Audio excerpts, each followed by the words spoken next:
Hello, wherever and whenever you are, and welcome back to the Witchlight Carnival, a parade of whimsy and delights and joy and sinister fairy creatures that will steal away part of your very being. The Witchlight Carnival, based as it is on the outskirts of the recently returned town of not Avernus, Elturel. Returned from Avernus. that adventuring party did it wrong. It's like, just Avernus is returned to the material planes. Oh, shit!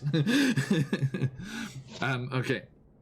Welcome, everybody. I hope that you're all doing very well. Thank you so much for jumping in here and being with us already. A massive shout out to my three lovely players down the bottom there, and also to all of the wonderful people over in chat. Warrior, I see there. Welcome. Killer Kitten. If Charlie breaks the rules, go in there and just smack him across the back of the head if you would be so kind. And Dylan2, good to see you, sir. Everyone, do join us tomorrow for Candlekeep Mysteries, as you can see us continuing to play using Dylan's fantastic supplement, which I linked in chat there for you, which ties all of the different one-shot-esque mysteries together into a big campaign with very serious things going on in the background. Fantastic stuff. Baron Dragonborn, always an absolute pleasure. Hans, you are very welcome to lurk if it is for baby-related needs. No problem. All our love to a little Gorgonzola, not the real name. And yes, it is an absolute pleasure to have you here, as always. Welcome, everybody. It's good to have you all here. Now, let us kick things off here with another thanks to the wonderful people over at Sirenscape, providers of music and sound effects for your games, including such things as their original Wild Beyond the Witchlight sound sets. One of the pieces of music you are hearing right now. This is from their Wild Beyond the Witchlight sound sets. They have stuff for lots and lots of different official Wizards of the Coast modules, and also lots of other things: Pathfinder, Call of Cthulhu, board game stuff, science fiction stuff, all kinds of things. You can enjoy that for free for 30 days if you head over to Sirenscape.com. Do go over there and give them a try. Or you can then, if you wish to, like we have, become a Super Siren subscriber and have access to all of their stuff in all of your games, be they round a physical table or scattered across the globe online, such as we like to be here on QuestJunkiesUK. With all of our players, I think, what was the last count? It was 22 players in 7 countries at the moment. Not all in one game, as somebody was worried when I posted that somewhere. They were like, in one game? I was like, no. No. We're not Lord Gusumba. It's not one long, big, ongoing campaign. Although we also have not been playing for 41 years. only 3 years. A mere 3 years, and only streaming for 16 months. No, 18 months. That's what I was looking for. Okay, now, my dear friends, let us also give a shout out to all of the wonderful people involved in this, not least Evan Blair Art. Do check them out on Instagram and here on Twitch as well. Fantastic artist and responsible for these beautiful portraits that you can see. I just so happened to open these 3 books on the exact page that had these portraits on them, which was very lucky. And then you can also head on over there and watch their lovely streams. Very, very entertaining to watch as they are creating their beautiful art. And also very, very fantastic stuff if you wish to commission them for your own projects as well. That said, there are also other sources of music going on that we like to employ in our games, and you can find links for all of them over on the VODs on YouTube.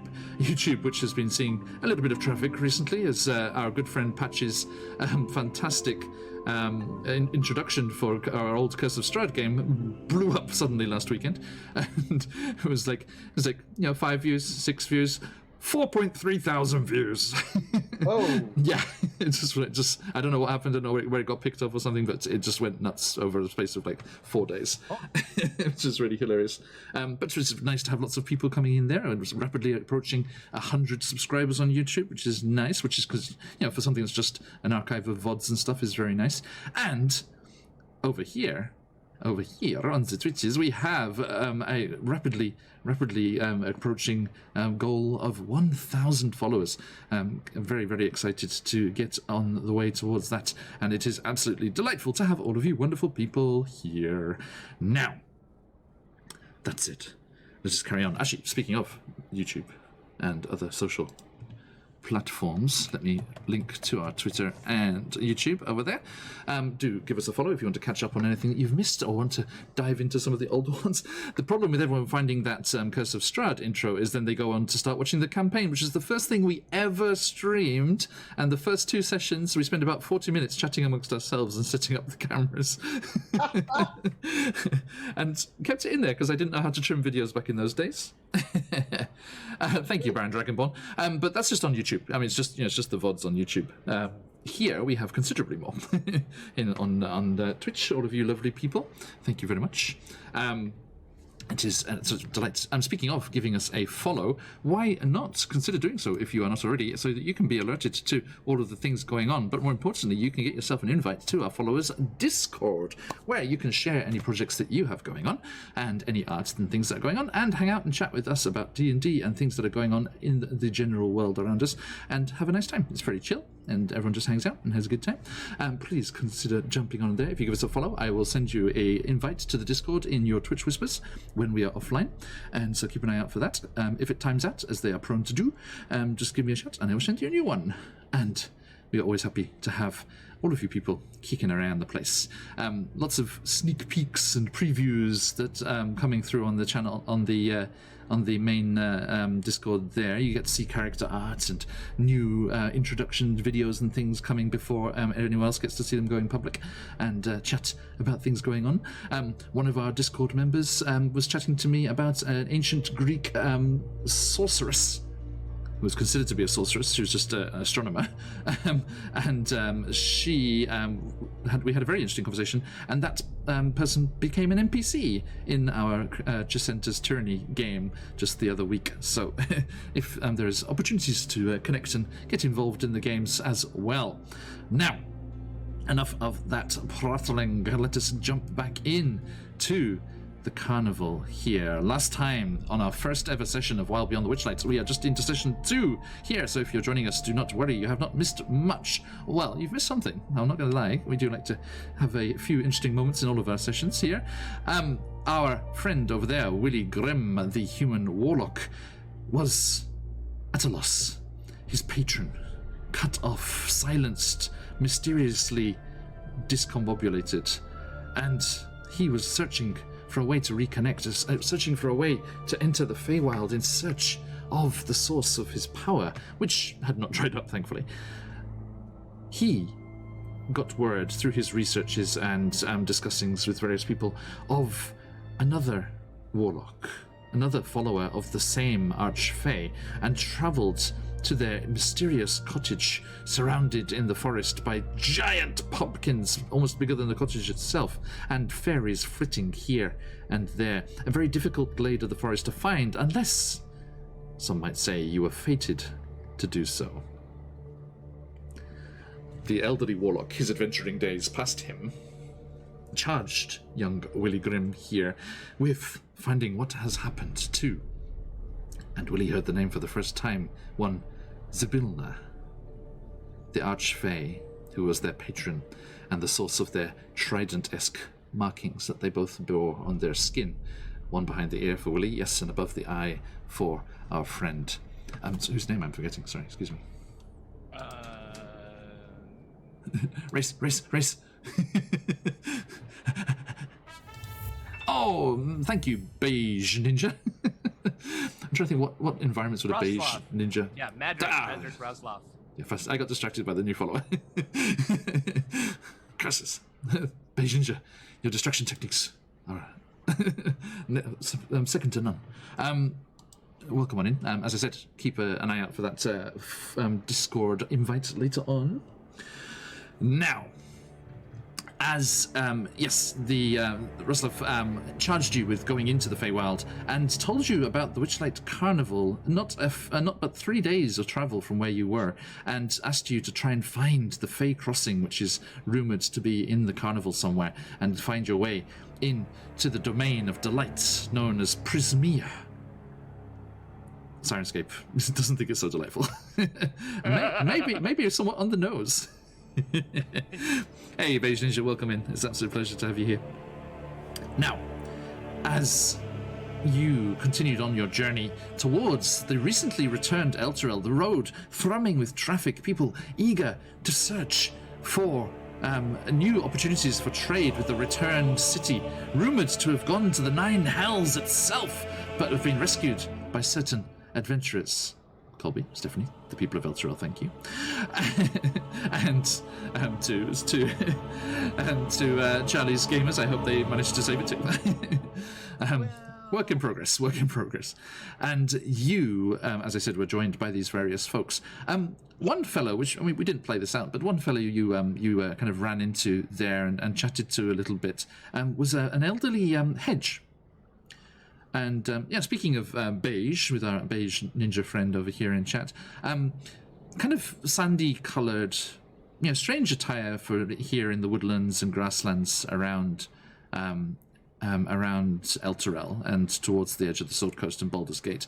But you, as we determined, were travelling from the west, and it seems that this figure as well is almost also travelling from the same direction, from the Onorok Desert. Actually. They seem to be well versed in this part of the world. They'd travelled in this direction before in search of their 2 daughters. They couldn't find... they've travelled all over the spot. They went to Humblewood, hearing that their one daughter, Lithia, had headed in that direction, and not finding them there, they travelled out of the outskirts of Humblewood to a small town called Riverbend. On the outskirts of Humblewood, a meeting place, a crossing point, if you will, between the worlds of the Humble Folk and the other races of the Sword Coast, where our Candlekeep Mystery adventurers are based. But that's not the first time we visited Riverbend. The first time we visited Riverbend was thanks to what Stephanie's first ever D&D character, as she had Asmodeus, the king of the Nine Hells himself, cast out an aboleth spirit from her mind, an aboleth spirit which was transported across the world and the plains to the mind of a tadpole in the mill pond of a bakery, Ugloob, yes indeed, in Riverbend. Whereupon the aboleth started to rebuild its sovereignty, rebuild its minions, and it enslaved all of the people in the town of Riverbend, including the poor hedge that Willie met. And Willie listened enraptured as this story unfolded. There were a group of humble folk adventurers that came out of the Humblewood. They travelled from far and wide, from such places as Carney Sideshow, Orangey, QuestJunkiesUK, as we had a one-shot where this aboleth was dealt with. The adventurers finding all of the residents of Riverbend enslaved and in a trance thanks to this evil aboleth, were miniaturized and battled the aboleth tadpole across the lily pads and the flowers and the reeds of the mill pond, and they were successful. Orangey herself, in their little gerbine form, leaped on the back of a giant dragonfly, not unlike the dragonflies you can ride here at Witchlight Carnival, and zoomed across the surface of the lake using their pipes of haunting to drive back the aboleth, and dust of sneezing was employed and all sorts of shenanigans. Do check out the one-shot on the YouTube that was put in there before. That was a very fun one-shot with lots of our streaming buddies from around the world. And our first visit to Riverbend, and then after that we had several other visits with our friends from the from the Candlekeep Mysteries group that is going to be there, well, not in Riverbend, but playing again tomorrow. And then, unfortunately, this hedge was also enslaved, but then rescued by these adventurers and carried on their journey in search of their daughters, and discovered that Elturel had returned. And knowing his daughters, he had a feeling, he had an inkling that they were caught up in this. They were involved in this whole thing somehow. And he was traveling in that direction in the hopes of finding his daughters, Lithia and Tarina. Little knowing, he was going to lose a little, get a little, as unfortunately Tarina did not make it out of the Nine Hells and was lost, as Charlie witnessed after the session last week. It made me cry. We watched through that. It made me cry. I was like, Good. You suck, John. Good. You suck. One of the most amazing emotional pieces of streaming that we've had here on the channel. Thank you, Stephanie.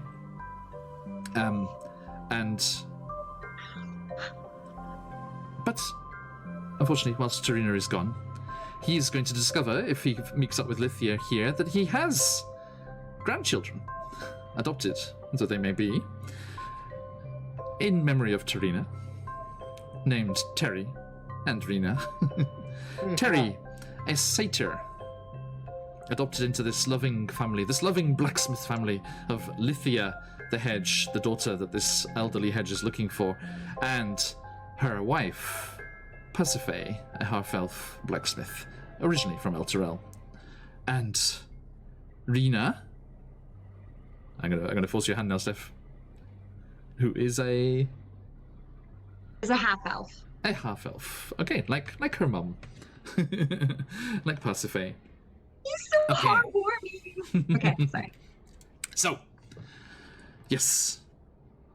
Lithia, the hedge, Persephone, her wife, the half-elf, blacksmiths extraordinaire in Elturel, and in no small part help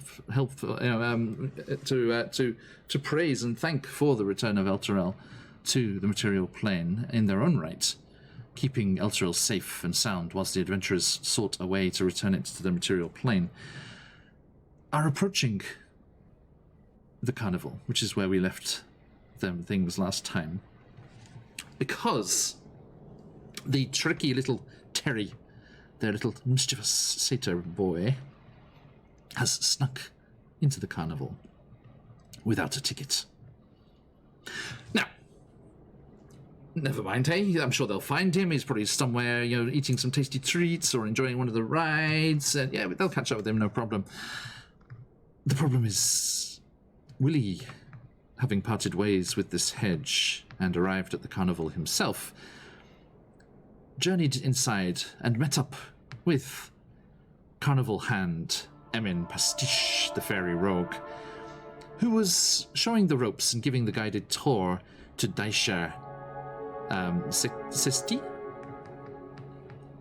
Right, okay. Daisha Sesti, the Yuan-Ti barbarian, who is also looking for work here at the carnival, but actually also looking for a way back into the Feywilds. Here, rumoured to be hidden away in the carnival grounds. They ended up in the similar neck of the woods, and as they were moving around the carnival that we can see on the beautiful map from the module here on screen, they discovered lots of delights and wonders as they... Willie had found out that a mysterious benefactor had bought a ticket for him.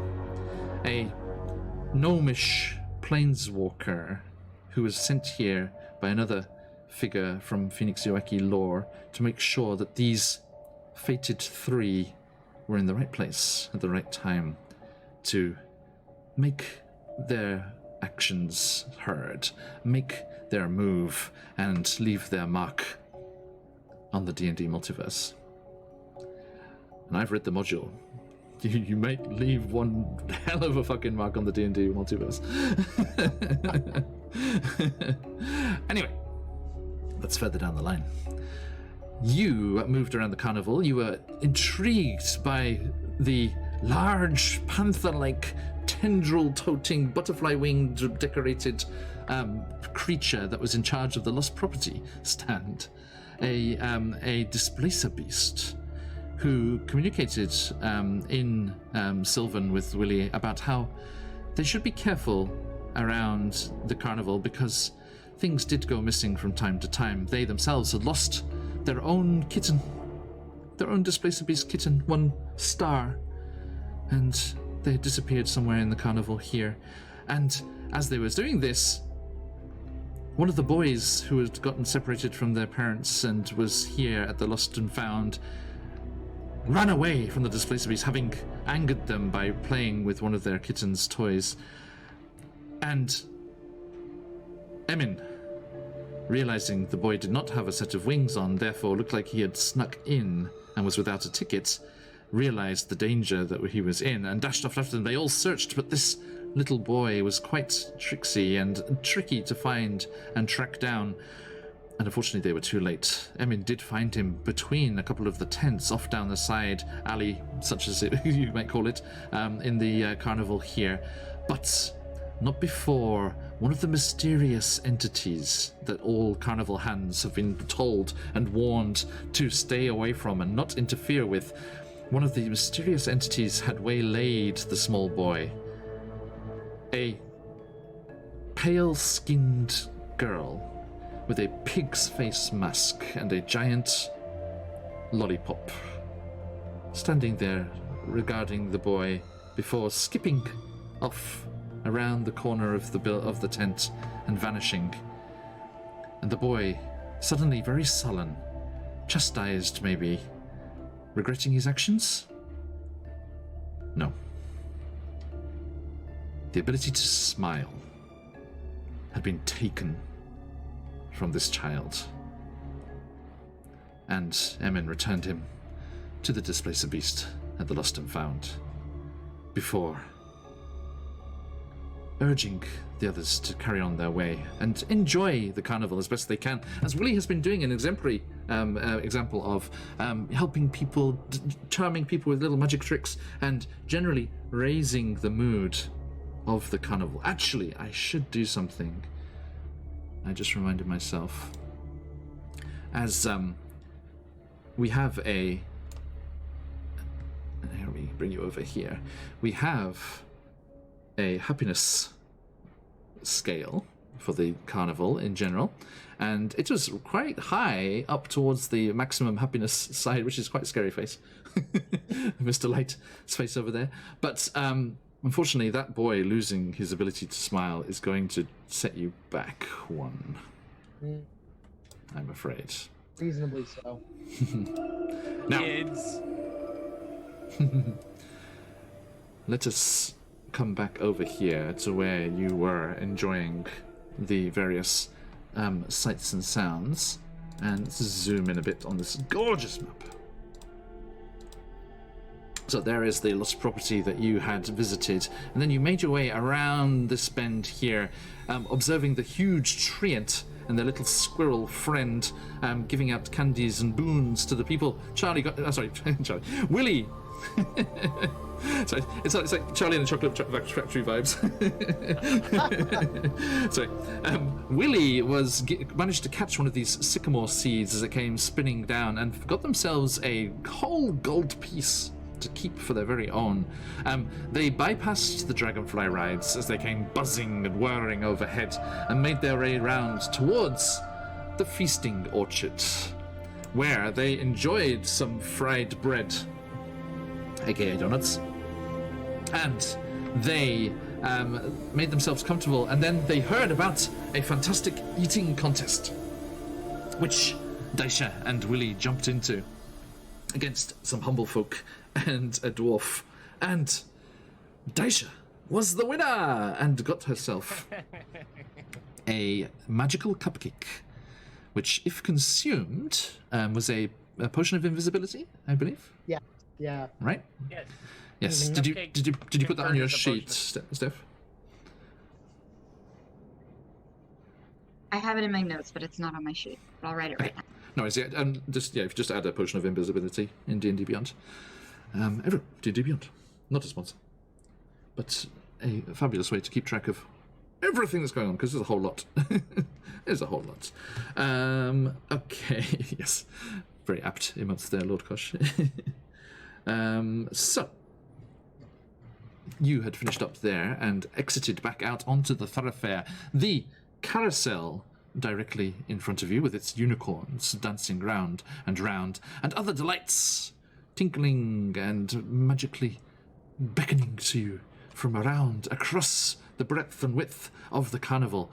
Let us quickly say a hi, hello, who are you, who are you playing, and where are they at right now in thought and feeling, as we greet our players. Emin Pastiche, if you'd be so kind. Absolutely. My name is Colby, and I'm playing the fairy rogue Emin Pastiche, but that's M to you. He's feeling pretty good. A little wary of Willie. After some of the things that kind of popped out in conversation, but he's, prepared to do his job. It's not much more than a regular day so far. Okay, thank you very much. Daisha, Zesti.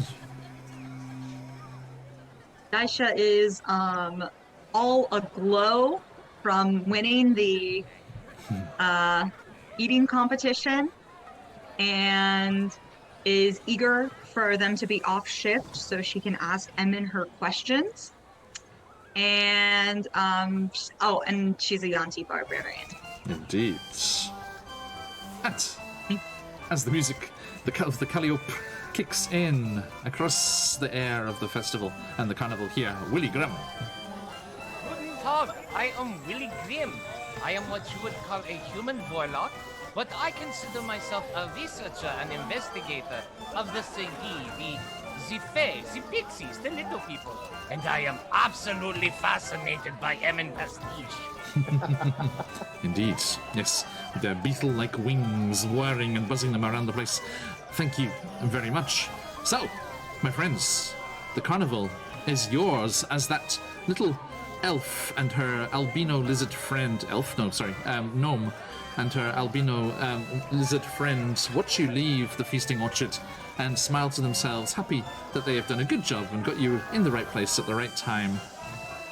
Where would you like to go? The carousel's right there, and there are other things around. Emin, what is that most curious of contraptions over there, across from the feasting orchard, with the little horses and creatures going ups and downs? Oh, that's a...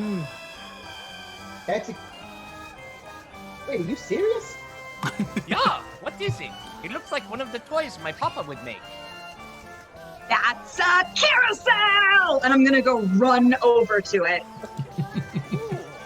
Willie will run after Daisha going, a carousel! Carousel.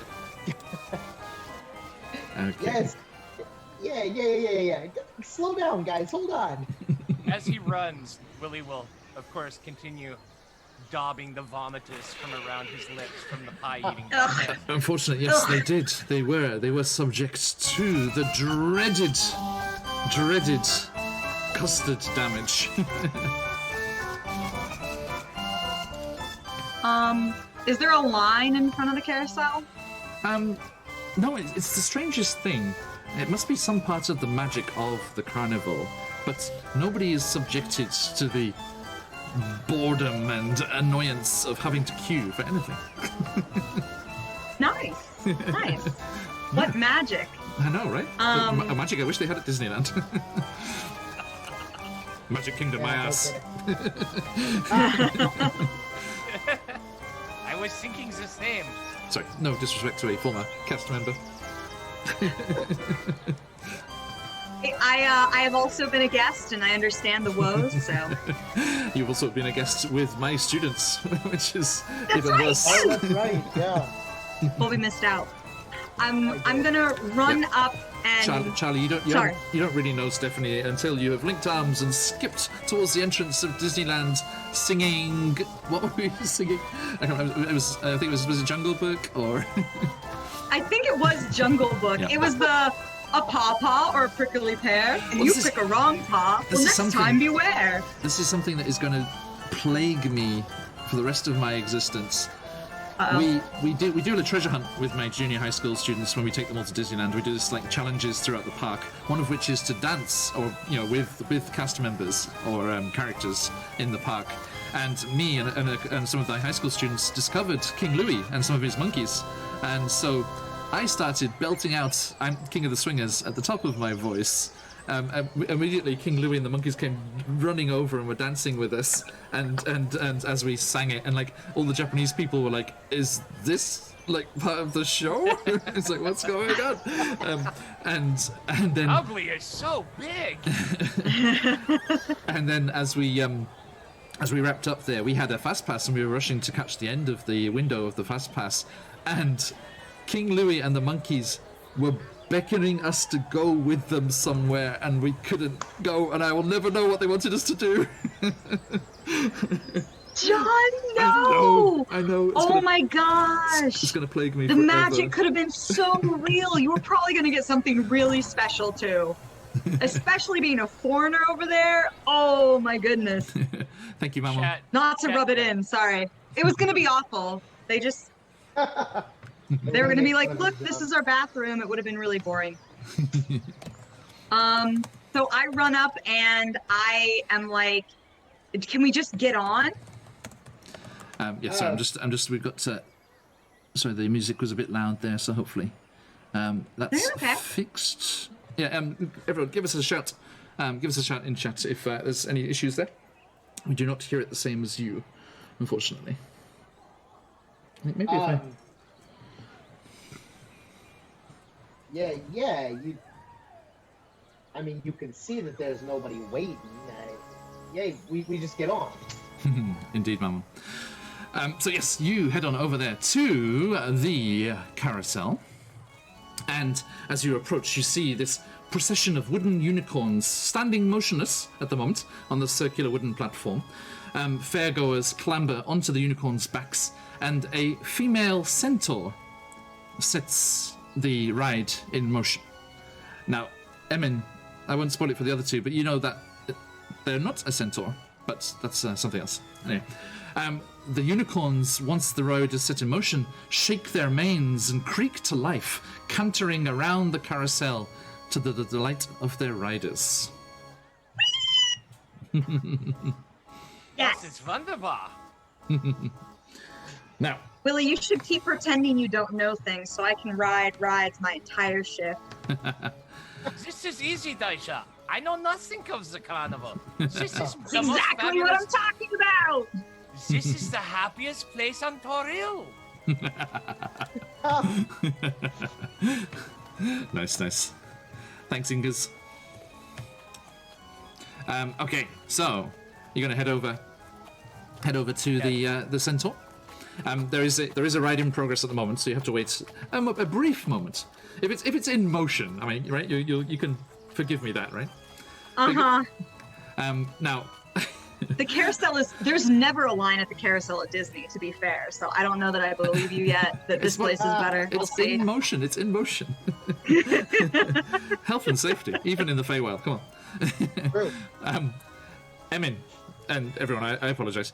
Emin, you know that this carnival hand who runs this centaur is named Diana. If I may give her full name, Diana Cloppington.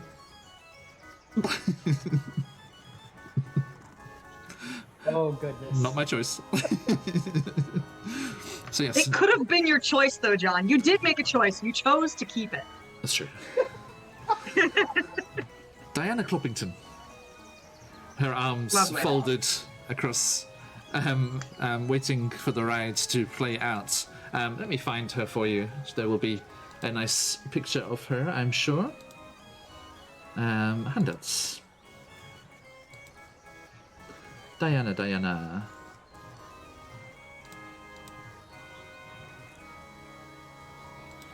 Here she is. Oop. Oh wow, pretty. Wow. Now, remember the Whoa!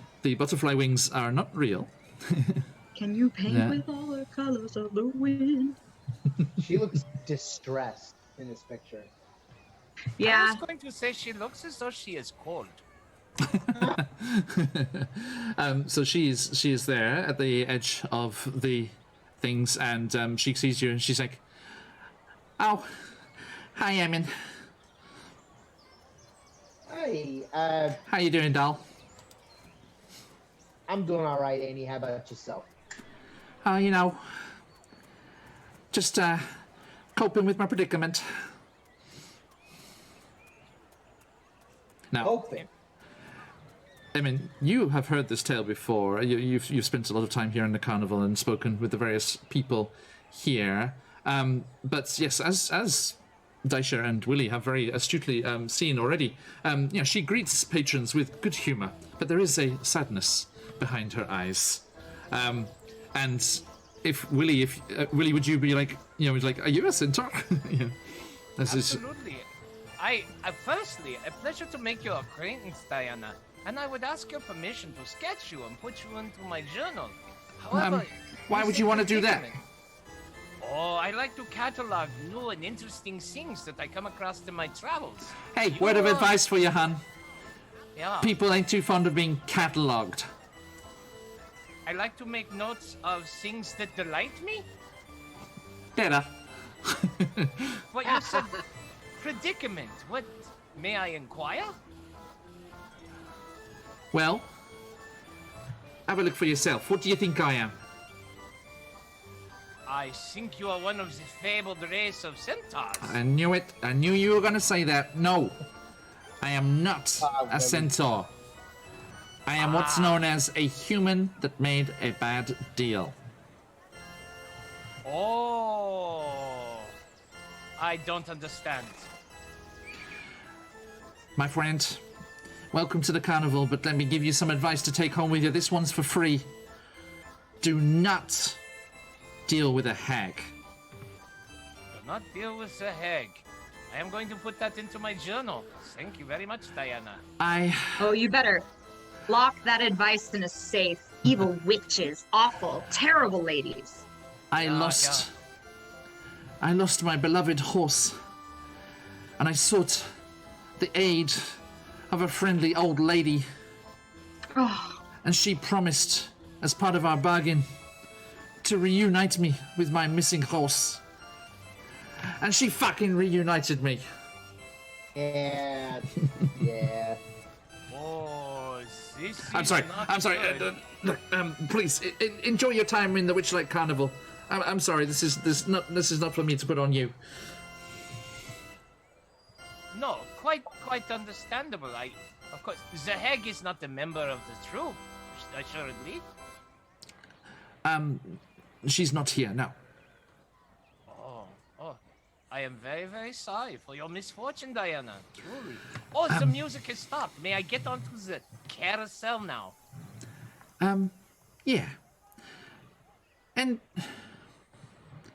are you just here? Are you just here to experience new things? You have a inquisitive look about you. Ooh, I would like to make an insight to see if I feel that she is trustworthy. Sure. And I rolled a 15. Okay. She seems to, have been burnt by this hag experience, and she seems genuinely wanting to assist if she can.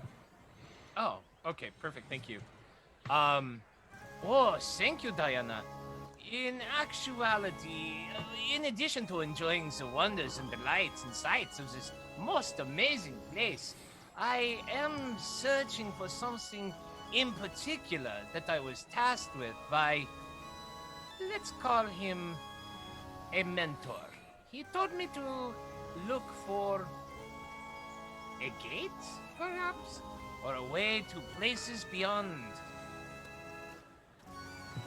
Dramatic. I'm gonna look at I look at you, and then I look at Emmett, and I'm just like bursting at the seams. I want to say something so bad, but I'm trying to be good. Yeah, M is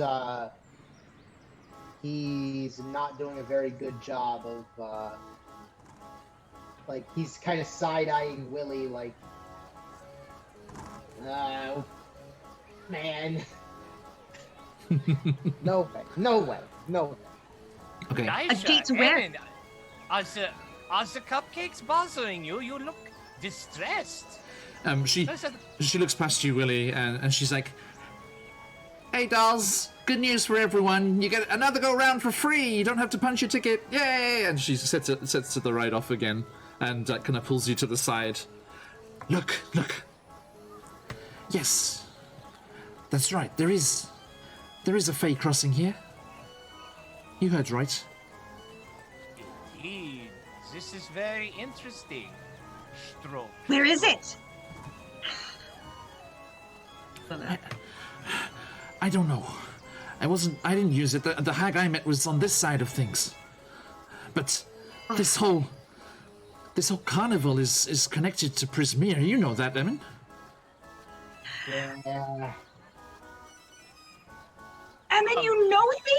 And you didn't tell me! Ain't you got family there? Yeah, Annie, I do.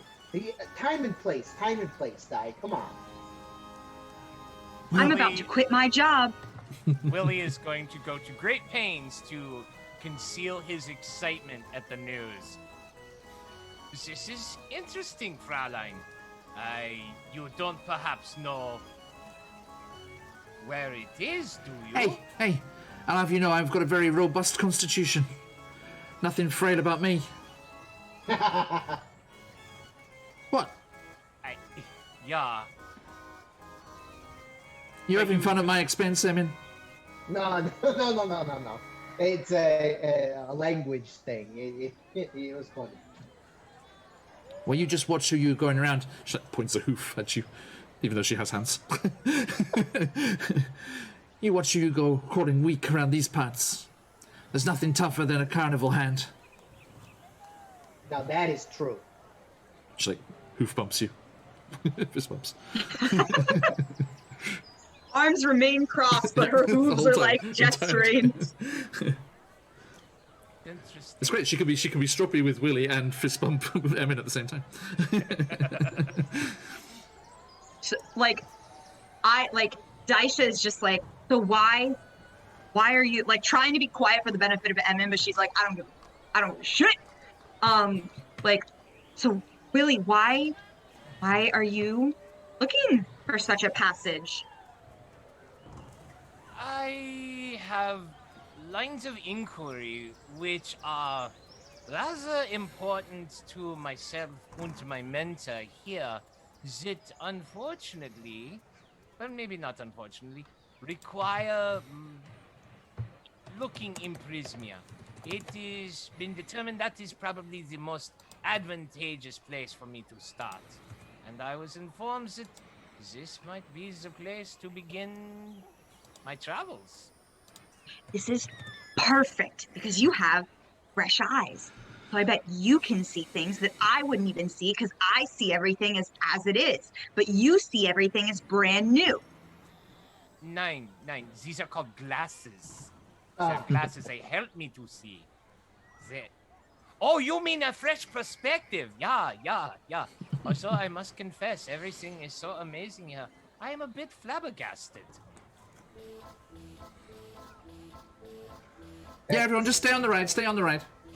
Yeah, I'm really wondering when I'm going to get to ride a unicorn. Is that one named Mooncolor by chance? Interesting. So, Daisha, you look discomfited. Did I say something wrong? No, I am thinking because I am very interested in the possibility of a possible passage, possibly. And then looks at Emin like she did a good job. And Diana's like, look, what can I do for you? What do you want to know? I submitted the question. Do you know? You said you do not know if there's one here. I'm afraid not. No. But they're supposed to. You do not know where it is, but it is supposed to be here in the carnival. Mm-hmm. And it leads through to the domain on the other side. Interesting. Do you always work at the carousel, Diana? Yes, it's my my responsibility. So, by using deductive reasoning, we can assume that your familiarity with the more further reaches of the carnival are probably limited. Yeah? The other parts of the carnival? Yeah, you could say that. Yeah. The idea is that you have been to where you're most familiar, and by due process, we can determine whether or not that would be places that we can avoid in our searches. I'm pretty much just here, and then in the tents area where we have a place where we stay. He will look at Emin and say, Emin, you seem to be an experienced hand as a carnival. Do you have any input on this? And I will be looking at him very, very intently. Ooh. Yeah, but not much. I've been here almost 10 years, but they got eyes everywhere, and there's only so much I can do. Aisha's gonna lean on the counter to Diana and be like, so, where did these rumors start? Thinking she has a good one. Well, everyone knows that the carnival is owned by the Fae. You don't think every carnival in the realm comes flying in on winged horses and foxes, travels between the planes, and visits this world only once every 8 years, do ya? It's not how it works. Usually. But the Witchlight ain't no regular carnival, is it? Nah. I just thought you traveled down to Kalamshan. Little father, we have been there once.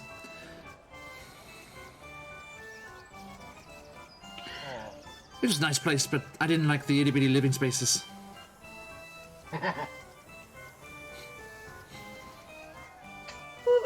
You killed Charlie. Who are the other ride operators? I haven't met them yet. I haven't met the other staff. I only know Emin, and he's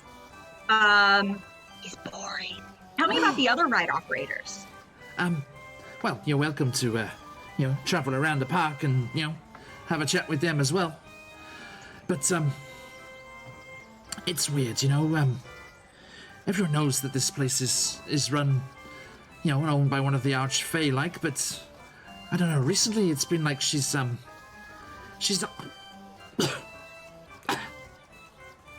I'm sorry. This Faerunian climate's not ready for me. Yeah, recently it's like she's... Are you alright, madam? And she kind of clenches at her belly like that and leans forward. And there is a sharp pang of like pine resin kind of smell. And she vomits tree sap. And it's a sticky onto the floor.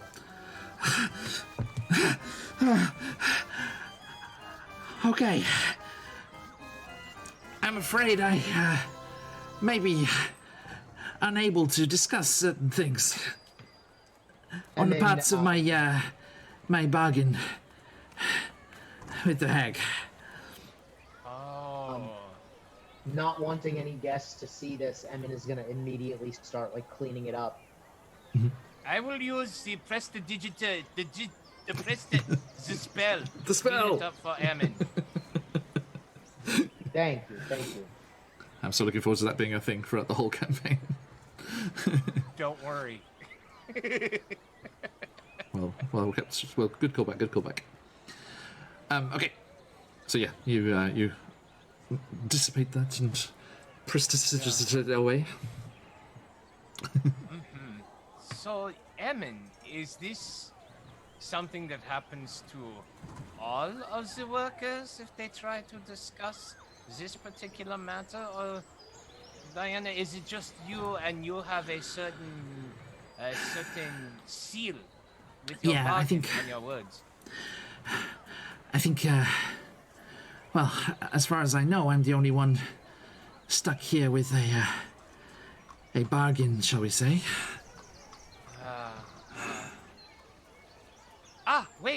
Wait. I will remove the dandelion boutonniere that was given to me by Red, and I say, chew on this. It should help settle your stomach. It is a homeopathic remedy, according to my mother. Cheers, doll. So I apologize for causing you distress. I suppose we should probably leave you, unless you think of anything else. It seems, I might not be able to help you anymore, but, look, I want some payback. And just a moment. Hey, everyone, I'm terribly sorry. Carousel's closed for a short time. Essential repairs.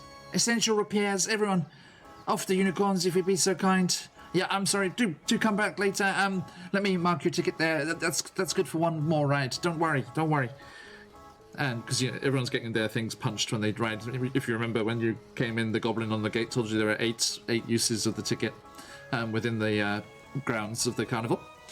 And she turns to you and like wiggles her eyebrows, and she hands you a clay pot with gold paint on the interior and 3 paintbrushes. Look, I clearly can't help you, but speak to the unicorns.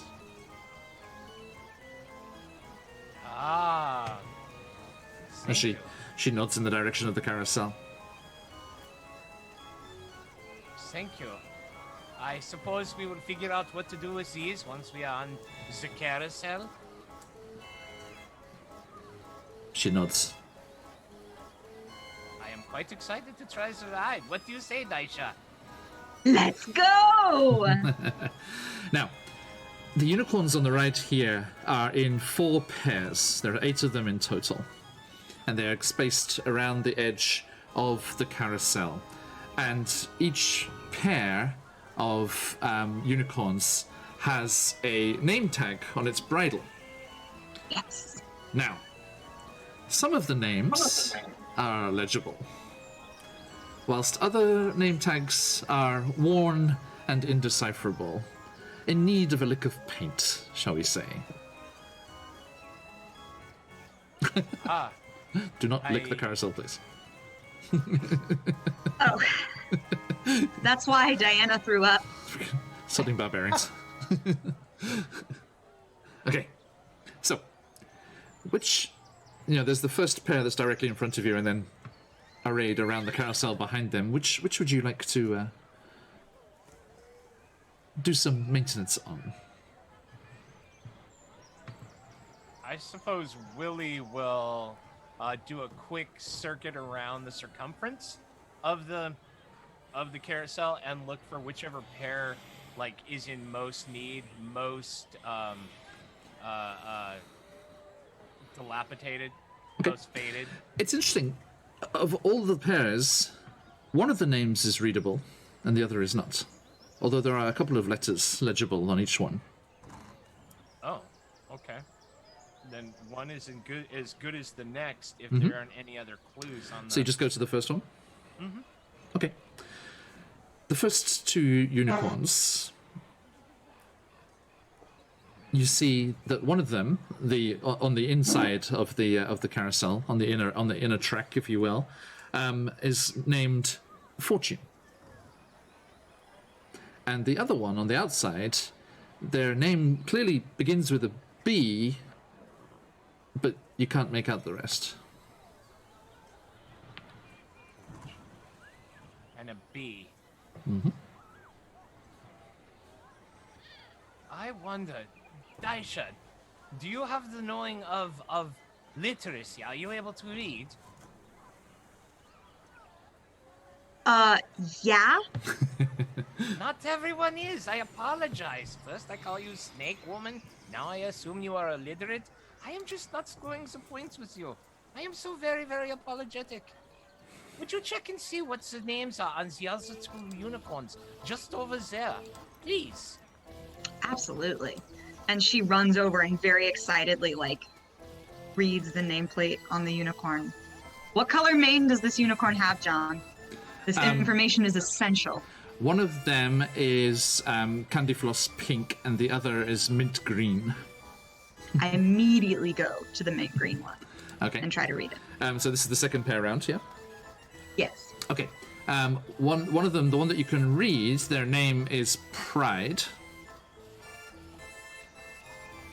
And the other one's name is Fall.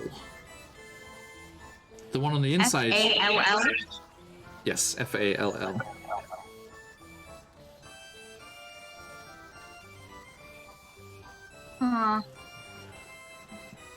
Pride and Fall, and she's gonna, like, look like she's wiping the horses, because she's, like, Emin makes her feel like it has to be a secret, so she's kind of, like, wiping the horses to look like she's doing something. Okay, so these two are both legible.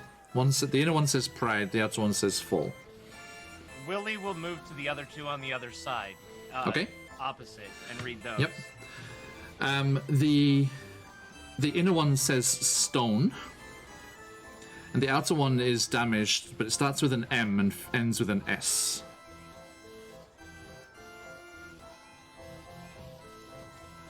Considering the size of the characters and the kerning on the previous signs that were legible on the previous labels, how many characters could I assume were between the M and the S? Would you like me to make a roll like investigation? Yeah, give me an investigation check there. All right. A 16. Excellent. You'd say about two more. So M dash dash S. All right. And Stone. Daisha, do you mind reading the last pair of labels on the horses, please? Oh, sorry, on the unicorns. And then I run over and I take a peek. Okay. The last one, the inner unicorn, its name tag says Stitch. And the outer one is damaged, but one of the letters towards the end of the word is an N.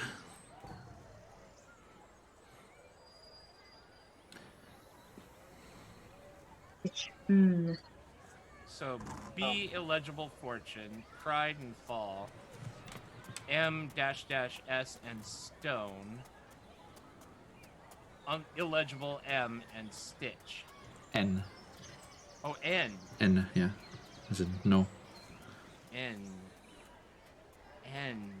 Oh, goodness gracious. Puzzle time. All right, so I'm gonna run over to you and I'm gonna let you know, like, okay, I had pride, I had fall, run to Willie, excuse me. I have pride, I had fall, I had stitch, and I had Okay. What did you get? I had the B und illegible und fortune und M und S and stone. So to confirm, John, on the interior track was fortune, fall, stone, stitch. Fortune, pride, stone, and stitch. Okay. Right, it's fall. That woman in the background of the soundscape there just said, "Don't get yourself killed out there." I was like, "What?" Wow. Okay. I am thinking I am at a bit of a loss. Fortune, pride, stone, stitch, MS. On the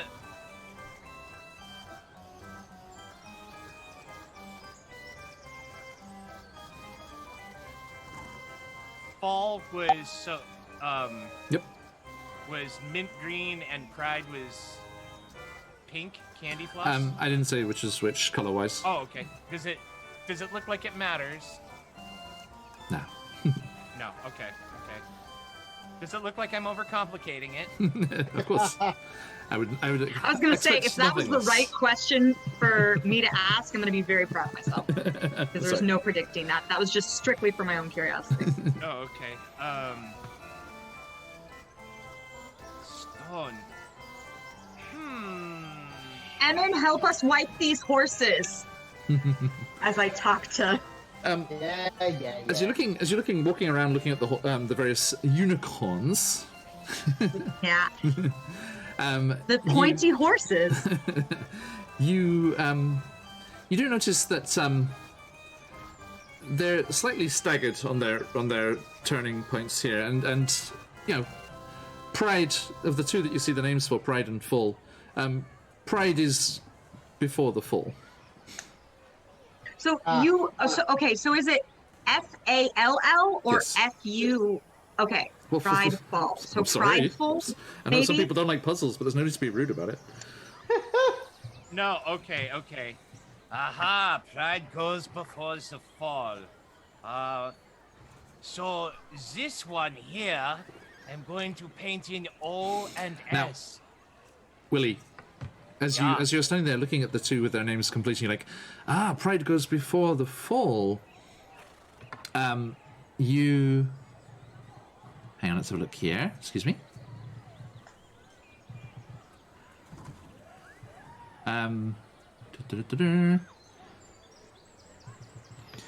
Yes, you see one of the unicorns. You know, they animated before and were galloping around the carousel. The unicorn turns to you as you say those words out loud and winks.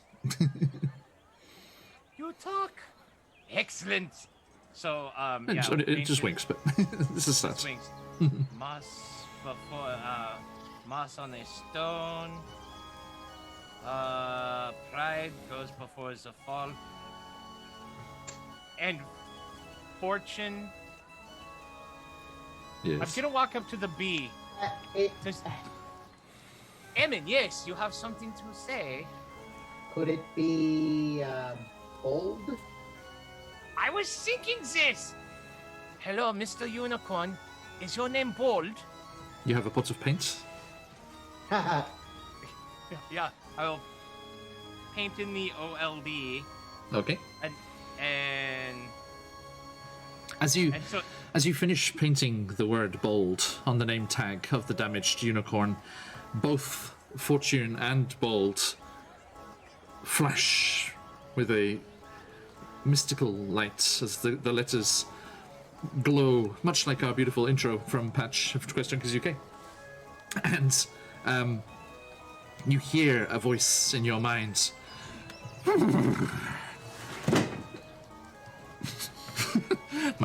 My neighing knocked something off the edge of the desk. Sorry. Fortune favors the bold. You seek to enter Prismia.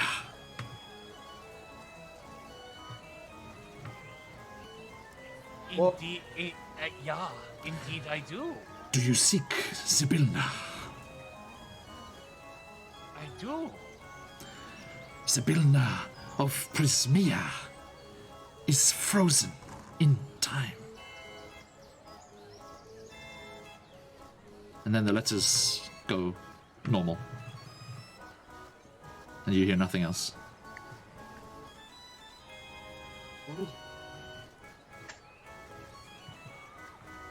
Willie will look stricken, walk up to Daisha, hand her the pot, and say, "The other one is 9. A stitch in time saves 9. This is most interesting." And just kind of stand there looking stunned. She just totally, like, as Willie is staring into the distance, she's just like, thanks, and like runs off and is like, Okay. So we have Fortune favors the bold, and Pride goes before a fall.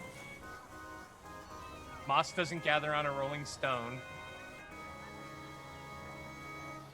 I write in the 9 on on the stitch and 9. Okay, so as you complete the tag that says 9, the letters flare with that golden light, and you hear in your mind, "A stitch in time saves 9." And you hear in your mind, "Beware if you travel the crossing.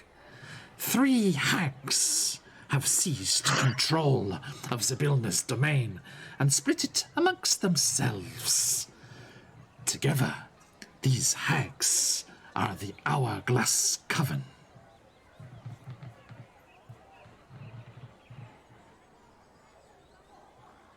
I don't get the fun ones, and then I hand the paint and stuff to Edmund. Willie just said that his patron is frozen in time. I'm not sure if that's the fun one. Okay. All right, you guys are looking a little shocked, and I didn't hear nothing. So Yeah, those are telepathic communications, yeah. you're gonna fill a ferry in, or You get to do the last one, Emin. I don't know. Willie was saying a stone doesn't collect. right? The Rolling Stone gathers no moss. I got it. Right. So you got to put the rhyme on the horse. Oh, yeah. These poor unicorns. Majestic, mystical beasts. Thanks, I got it. Appreciate it. Okay, so yeah, So- Erin, you go over and paint moss. Mm-hmm. Okay. So yes, as you do, again, once more, the light flares and the telepathic bond is connected. And indeed, yes, you hear, "A rolling stone gathers no moss. If you seek your family, they are in danger from the hags. But their home still protects them. Beware the hags. Their names shall guide you to them.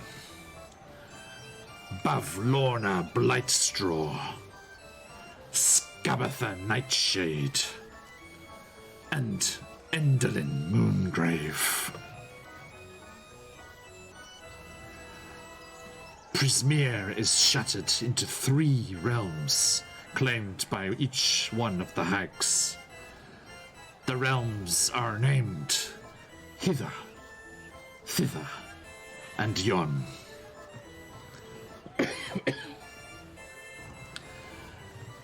There may be some way to turn them against themselves.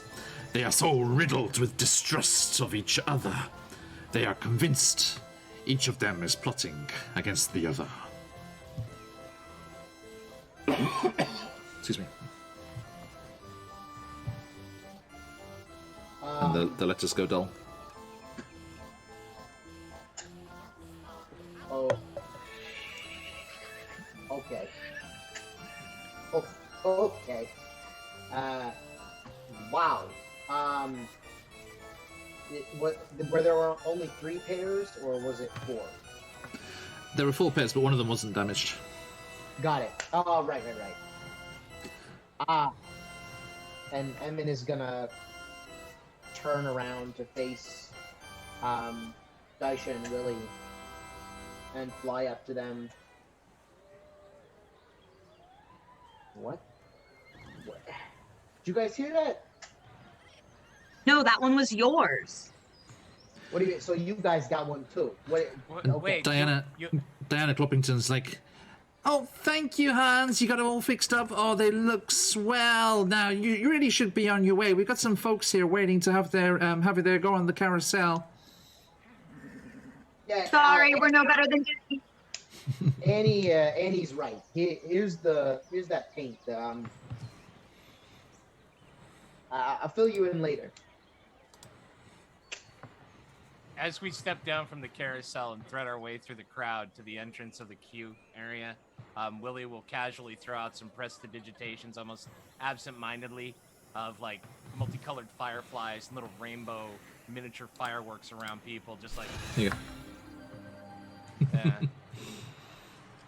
When we get out into the track, I am thinking by what you have said, you also heard a voice in your head when you finished painting your name tag on the unicorns? Yeah, quite distressing. Very specific. Eerily so. Emin, Yes. as you come out of the... let me get Diana out of the way here. Sorry, Diana. As you come back out away from the carousel, you see the feasting orchard ahead of you again, and you know that there are nice spots down by the artificial river that you could go and just cluster up there and under one of the trees on the edge of the orchard, and have a discussion in relative privacy. So Emin is going to he looks very distressed, but he's only holding it in his face, and he'll clap his hands. Okay, you know what? I think it's break time. Yes!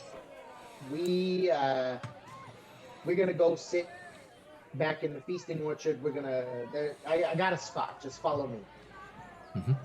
And you make your way through and towards the archway leading through into that area again, and you head off over amongst the bounteous fruit trees, their limbs creaking with the ripe succulent fruit that is hanging off the various trees there, and you find yourself a fantastic apple tree with these huge ruby red orbs of fruit hanging from the branches, and you plump yourself down there with the light of the fairy lights strung between the trees illuminating the scene in slowly flashing yellows and greens and pinks and blues, and the river is flowing alongside the edge of the feasting orchard here, and one of the gondola swans, like over on Lake Inuasho, one of the gondola swans goes by with some delighted carnival goers inside, like pointing excitedly as one of the dragonflies buzzes across the top. Oh, look at that, mummy! That is very amazing. Emin, are these apples for the eating of the guests? Yes. John, you said that the trees were artificial, right? They're magically created, but the fruit's real. Everyone helps themselves. Yeah.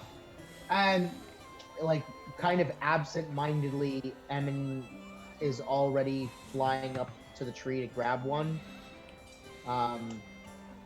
And he kind of snaps out of it when Willie asks that question. He's like, yeah. Yeah, I'll get you the ones from the top. Those are better. I want the ones that is as big as my head. I've never seen an apple quite that size. Also, lately, come to think of it, I am seeing quite a bit of enormous produce. Just come to Japan. Yeah. Massive apples. Pears over here. Well, Billy, magic is magic. Yeah, let me see what I can do. Billy. Alright. So Daisha, may I inquire what you heard when we were painting the name tags on the carousel? Can't hear you. Muted. Oops. There you go. I got a nasty one. 3 hags that are dangerous. Duh, hags are dangerous for the worst. And an hourglass. They're a coven. And they're really, really powerful. And hags suck. Yeah. In my readings as a youth, I have heard stories and accounts of hags. They are especially more formidable when they are together in their coven, a sisterhood of magic. I heard something quite distressing as well. My patron, and he points to the tattoo on his ear, apparently she is frozen in time. Whatever this means, it's quite concerning. Emin, what did you hear? hold on. He's coming down with like his arms full of apples because he is quite small, so the apples are extra big for him. And he'll start distributing them. And he'll be like, hold on. Before I tell you my part, because again it's very specific. Patron? Wait, what? You got a boss or something? The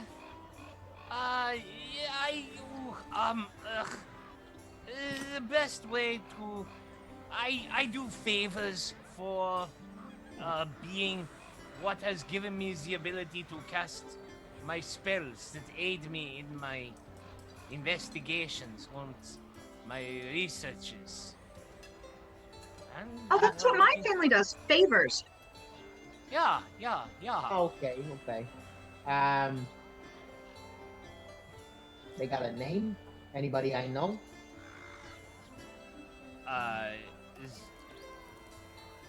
How do I feel about trusting Sibylna's name, John? It's your choice. I think I can trust you. Her name is Sibylna.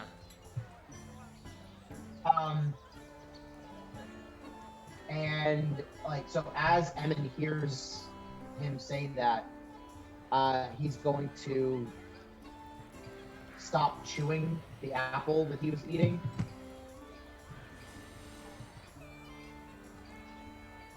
You seem to recognize this name.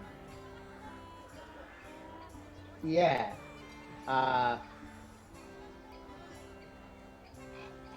Billy, you ain't shitting me, right? Nine, why would I do that? That is disgusting, and two... You're nasty. No, Hey, listen. You're not pulling my leg, yanking my chain. Any number of turn of phrase, so to speak. You ain't lying, are you? No, I am not lying. I only recently learned her name myself. Do you know stories of her? She has been somewhat, mysterious to myself.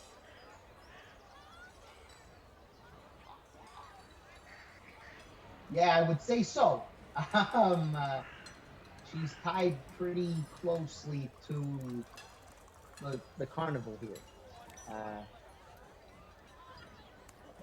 I don't know. How I don't know how closely? much I can say. Will you vomit tree sap? No, I don't Emin. know. Yes. Emin, you know that Sibylna is the owner of this carnival. Yeah. And charged Mr. Witch and Mr. Light with its running after they struck that bargain with the previous manager, who is now off running a different carnival in a very different part of the plains. And you know that when Mr. Witch and Mr. Light took over, nothing really changed too much. It was business as usual. They seemed delighted to be running it and became... They were very dour. They were from the Shadowfell, from what you'd heard. The dreaded realm of the unseelie court, the opposite, the flip side of the Fae and all that it represents. The Seelie Court is in charge of the Feywild, and then you have the Unseelie Courts down in the Shadowfell there, along with the Raven Queen and all that nonsense. And he said, with his content in his imperviousness as a DM, I would never badmouth the Raven Queen as a player. True.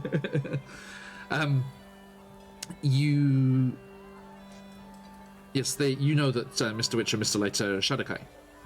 Yes. From the Shadowfell. But as dour and mysterious as when they first arrived, they became, well, certainly Mr. Light, at least, with his strange gestures like garb and like glorious face paints that he changes all the time, certainly became more and more, lively and brighter disposition as it spent time here.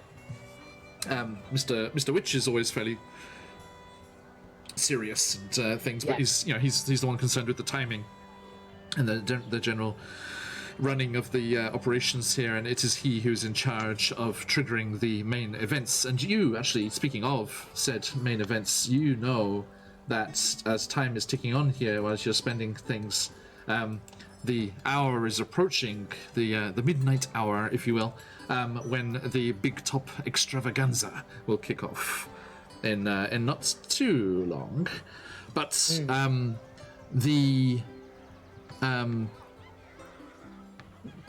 the mood of the place and things in general didn't change when that handover happened. So it wasn't anything to do with them, you're pretty sure.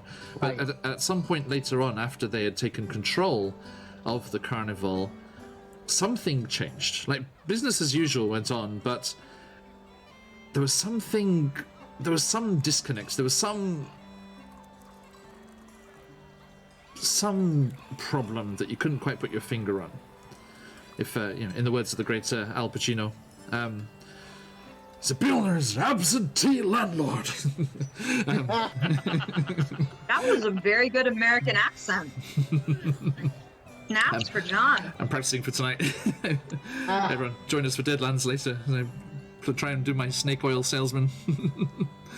Still haven't decided on a voice yet. We shall see. For sure. Oh, it's going to be good. You and that strange kind of feeling that came over the place when everyone knew that something strange had happened. But there are people like Diana Cloppington who know something but aren't able to talk about it very clearly.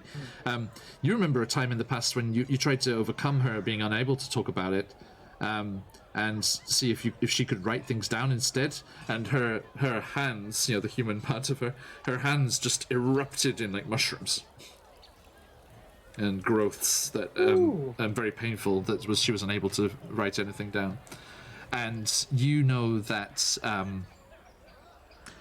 it was around about that time that change happened. That's when, hey Spinner, that's when the strange beings that you are not to meddle with, that's when they started appearing and punishing those without tickets.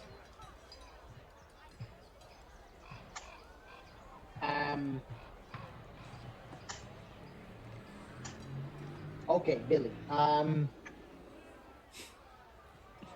We don't have a lot of time, and I don't know how much I can say.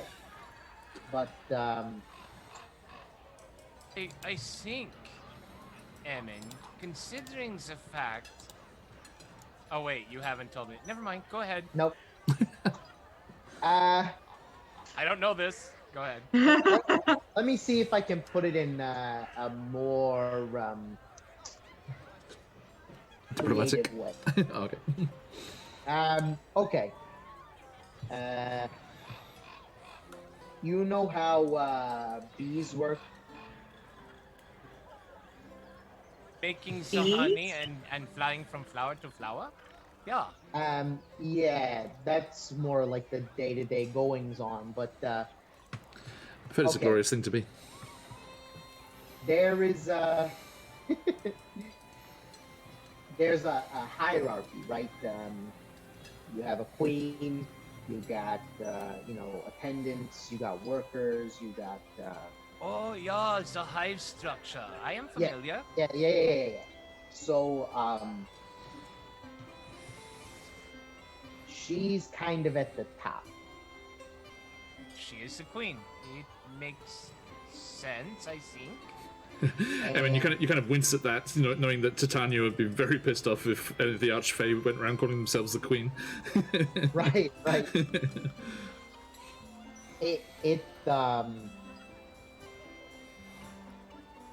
In the scope of the show, but there was and Emin is speaking very slowly and very deliberately to kind of like tug out potential punishment.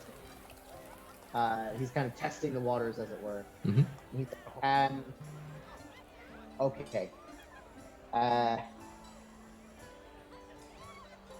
there was a change very suddenly, and some extra weird things started happening around the show. Some not so nice things. And how long ago was this? In the timeline, John, how do I know? I would know how long. Like, has it been a year? You know, I know timey-wimey and all that, but Let's see, I can't remember off the top of my head if it's mentioned specifically.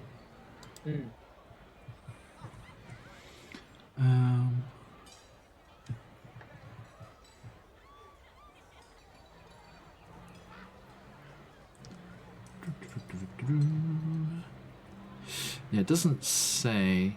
okay, But yeah, it's been a few years. Yeah. okay. I mean, Let Charlie, what did we mention when you lost track with Zabilna? Because it's the same time. Okay, okay. Yeah. Okay. So let's say a couple of years. yeah. Perfect, perfect. This is interesting. This is Whenever- around the... Whenever our Out of the Abyss player opened a Fey Crossing and allowed one of the hags to escape from the Underdark back to Prismere. Alright. But hey, This is around the time that I no longer heard my patron's voice. So it seems these two things, there is a correlation. Yeah, I would say so. It seems...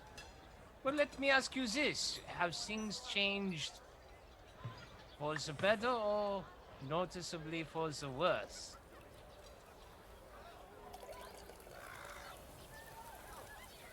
Well, it ain't for the better. Ah. So it seems as though we have a mutual problem then. Huh? Yeah, sounds like it to me. Excellent. And Daisha, you said that Sabilna's kingdom was ruled by these hags.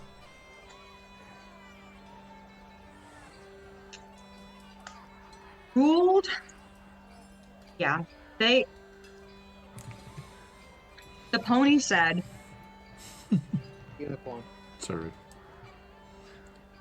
That is going to come Say back. again? That's going to come back as a year later. It's a unicorn die. it's a sharp pony, okay? Same thing. The unicorn said that to beware these hags, they were very dangerous. They ruled, and they're the hourglass puppet. All right, I guess we've got a little bit of time, so I can tell you what they told me, because it was heck of a lot more specific. Yeah, please do. All right. So Prismere, it's where my family lives. That's where I'm from. They broke it into 3 parts. There's 3 hags. I got names. Yeah, yeah. The first one, Bablorna Blightstraw. Yeah, did you catch those? Okay. Yeah. I got Scabatha Nightshade. That one's kind of gross. Well, and- hags are gross. Well, yeah, that's true. And we got Endolin Moongrave. They broke it into 3 pieces. They named them. We got Hither, and we got Yarn. But apparently they don't like each other very much. They're a little paranoid about each other.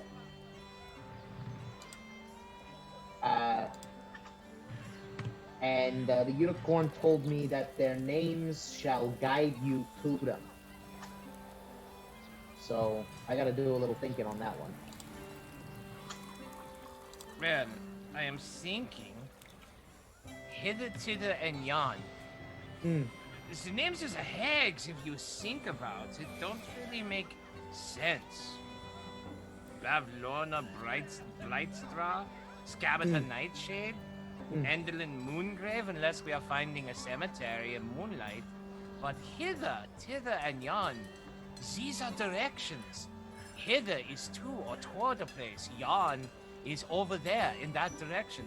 Thither is similar, although I am going to have to look up the actual definition. So I think our best clue is to follow the name of the different regions ruled by the Hourglass Coven. I was told that Sibilna is frozen in time. They are the Hourglass Coven. You say things have changed not for the better, and I have not heard from my patron. I think what lies before us is we must go and fight these hags and release Sibilna. But I could be wrong. I am just guessing. Billy, that's a hell of a guess, but I think you might be right. Yeah, I mean, you think if Diana Cloppington had some information, maybe other people around the carnival will too. Yeah. Listen, this is a big place. I got a lot of coworkers. We got a lot of coworkers. Sorry, Di. I don't know them yet, so. Right. So, two birds, one stone. We got to introduce Di. We got information. We got to get information. But I'm always. How does one gain employment here in the carnival? Oh, that's a good question. I am happy to walk I don't know around how I using got my this job. I mean, I could talk to Mr. Witch and Mr. Light. People who are interested in doing so are assigned to one of the current hands, such as Daisha has been to you, Emin. And if they are judged potentially useful, then they are introduced to Mr. Witch and Mr. Light.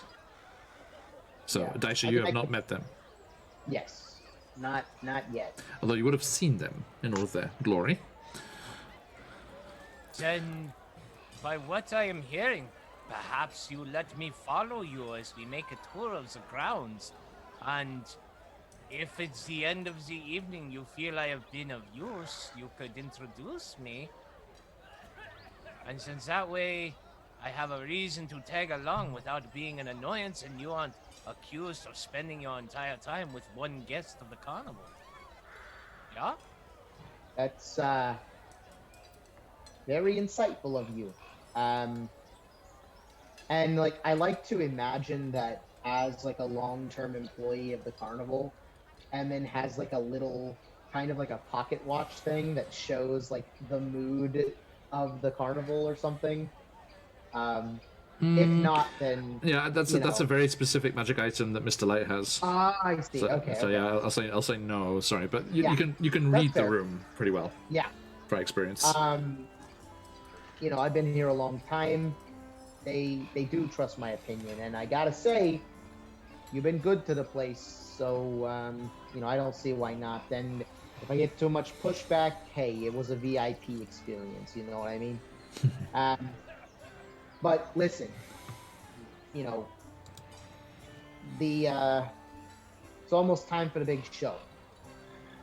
Yeah. So, How much time do we have? You think you could finish up looking around this northern part of the carnival before going, and the big top's right in the middle there. yeah. We gotta pass by the big top anyway on our way to the other side of the fair, so To the snails. you wanna go check out Lake? What was this I heard about racing snails? What I would really like, though, is a cup of water, if this is possible. Oh. Yeah, we can grab one on the way out of the feasting orchard. Perfect, thank you.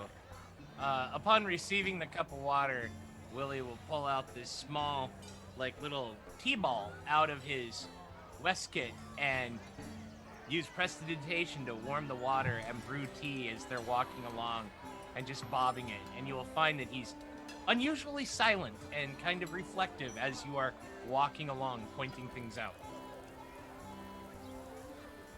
feelings, Emin. You cut out there, what? I think you hurt his feelings, Emin.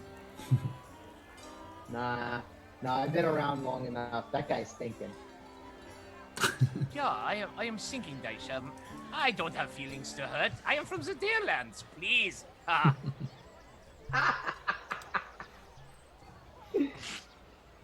See, that he's all right. am I right? Thank you for your I don't concern. have a sir. problem with him. No, I mean literally, he's okay. But he's feeling all right. Are So, we where able you to headed, sir? ride the dragonfly rides? Do they orbit the entire carnival grounds? Yeah, that's a good idea. I just don't think about it much because and then he'll kind of gesture to his wings Yeah. because fabulous thing. I don't need the dragonfly if you know what I mean. But yeah, by all means, you guys can try him out. Yeah. Daisha, would you like to fly on a giant dragonfly? Would I? And she's like looking around for where their dragonfly. I work here, but I don't. Where do we go to get on them? Emin, Since they are back there. yes, and Emin, you know that the dragonflies go around the figure of eight, the main thoroughfare of the carnival before returning and landing. Is it like a taxi ride? Can we request to get off?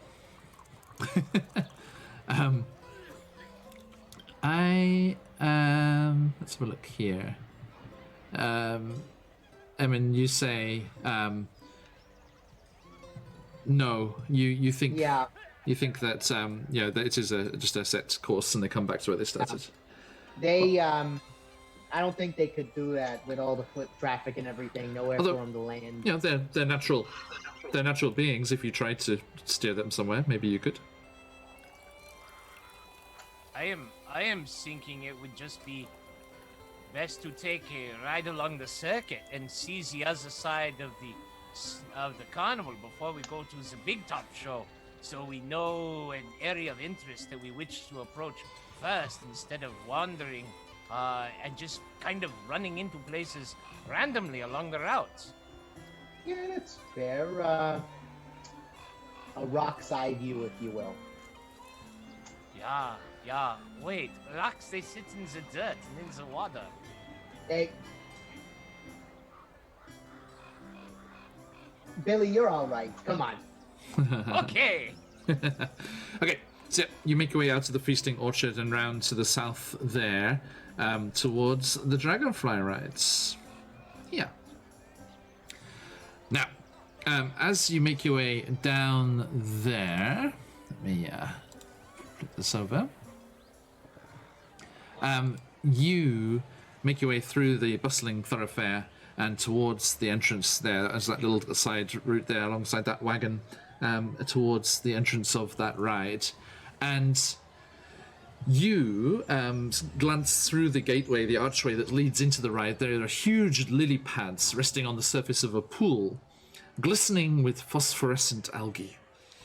Giant dragonflies are using the lily pads as landing platforms, buzzing loudly overhead with wings as brilliant as stained glass windows, and they alight briefly and drop off or pick up excited passengers.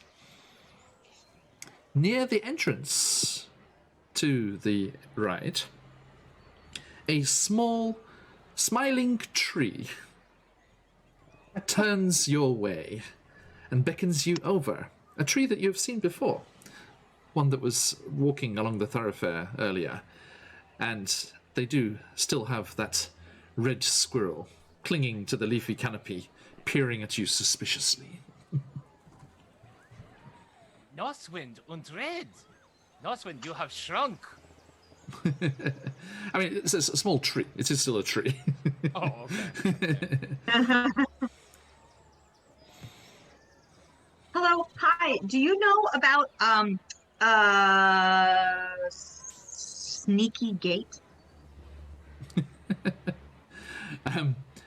You head on over there, and let me show you these fine people. Carnival. Boop. Willie leans over to Em and She just comes right out with it, yeah? Yeah, it's Oh, the tree's wearing wings too. Yeah. oh, yeah, I'm coming to find she's lacking of filter, if you will. But not Ah. lacking of ears. Well, actually, technically, the reptile likes to snake. Never mind. Never mind. And she like tucks her hair behind her ears and just stares at you like, say it. You are Yonti. I know. I wrote it down in the journal. Good job. Oh, And then she turns back to the tree. noted. So yes, you head on over there towards them, and he's just got this beaming smile on his face as you come on over, as if you're just embodying the joys of spring. And he looks at you in wonder, having not seen many Yuan Ti in their experience. And let's see here.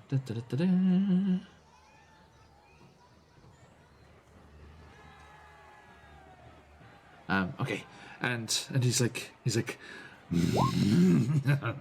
welcome.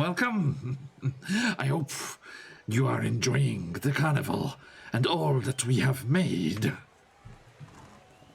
I'm loving it, but I actually work here. I'm Daisha, and she just puts out her hand. Welcome. Shakes a You branch. have made a wise choice. I mean, just look at all of this around us. Isn't it amazing? It's fantastic. If you want to talk about how amazing this place is, that guy points to Willie. That guy loves it. Couldn't meet a more enthusiastic guest than that guy. And he, as hearing that he's a guest, he turns to you, Willie, and he's like, welcome. I hope that you are enjoying and things and having as good a time as we do every night. Yeah. Oh, thank you very much, Mr. Northwind. Might I inquire as to what your species of sea is? You look as though you might be oak. I favor the oak. It is true, and you can see they have various acorns growing in their canopy there, which the the squirrel is like looking at protectively and like scowling back at you, and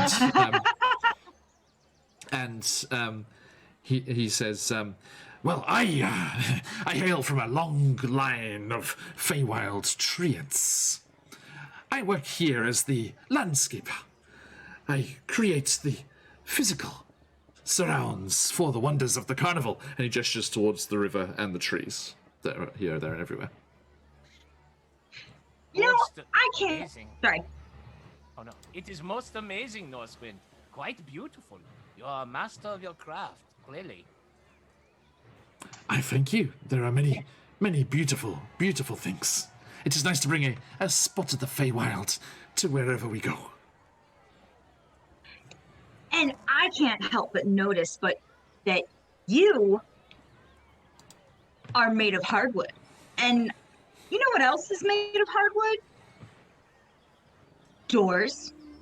And looks at Emin, like so proud of herself. He's like, oh, I think you dropped this, and he hands you a shoehorn. Get it in there. And he's like, yes, many fine doors, but not from treants, of course. No, that would be cannibalism. Anyway, I wonder if there are any extra special doors that employees or other inquiring extra special guests might benefit from knowing of.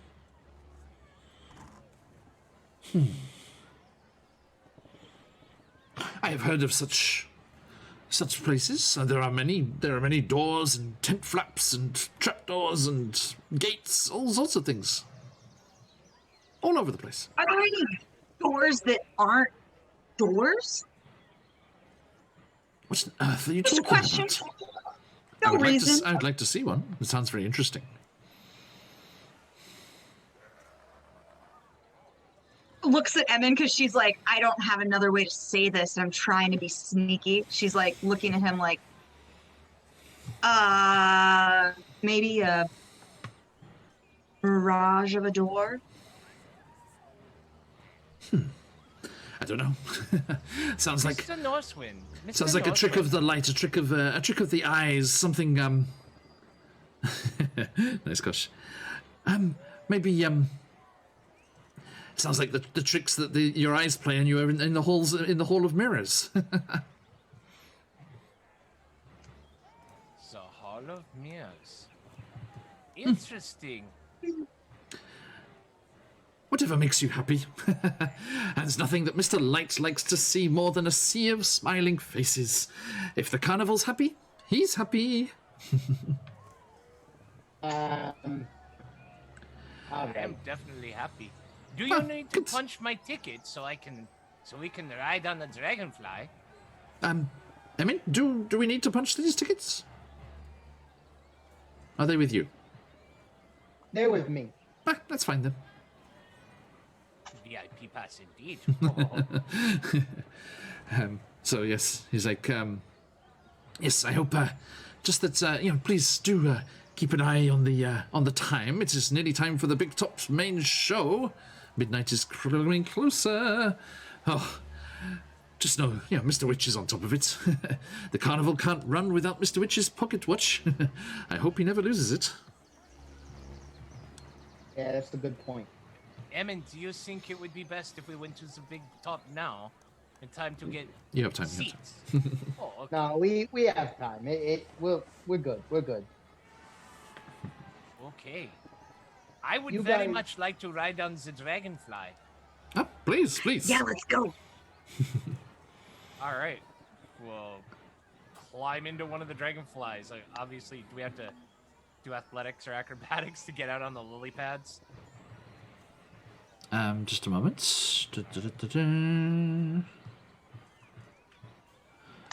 Okay. Well, yes, you start to make your way into the area there and towards the lily pads with the massive dragonflies buzzing to and fro. And you see some other excited folks coming across and, waiting their turn. And then, as you are starting to make your way towards the front as well, you hear shouts of alarm that erupt from one of the nearby lily pads. And you can see that one of the dragonflies has taken off early. And the patron, the carnival goer on his back, a middle-aged dwarf with a bright blue beard, is unfastened in the harness. And he's like shouting out. He's like, "Oh goodness! I'm gonna fall! I'm gonna fall!"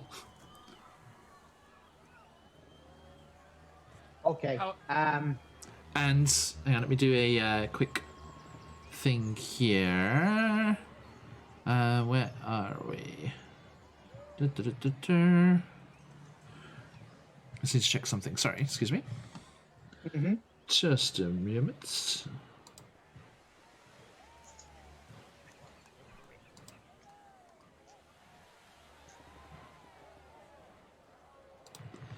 Might need to make a quick roll.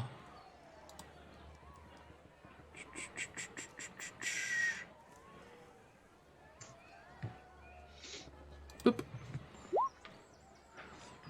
Okay. Now,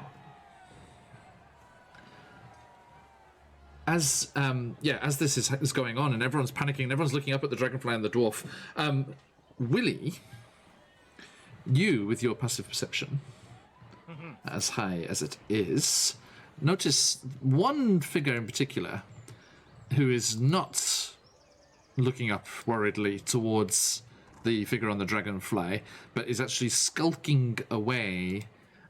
You see a kinku. This kinku, to be exact. Skulking away very suspiciously from the scene here. Now, I mean, as the as Kinku. one, definitely skulks. Right? Skulk is the verb to use, definitely. Now, Emma, as the member of staff, one of the member of staff here, there are other staff here members here as well, of course. What do you do?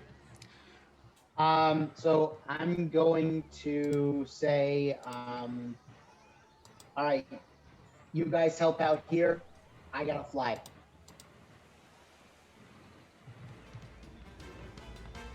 Okay. Keep them calm.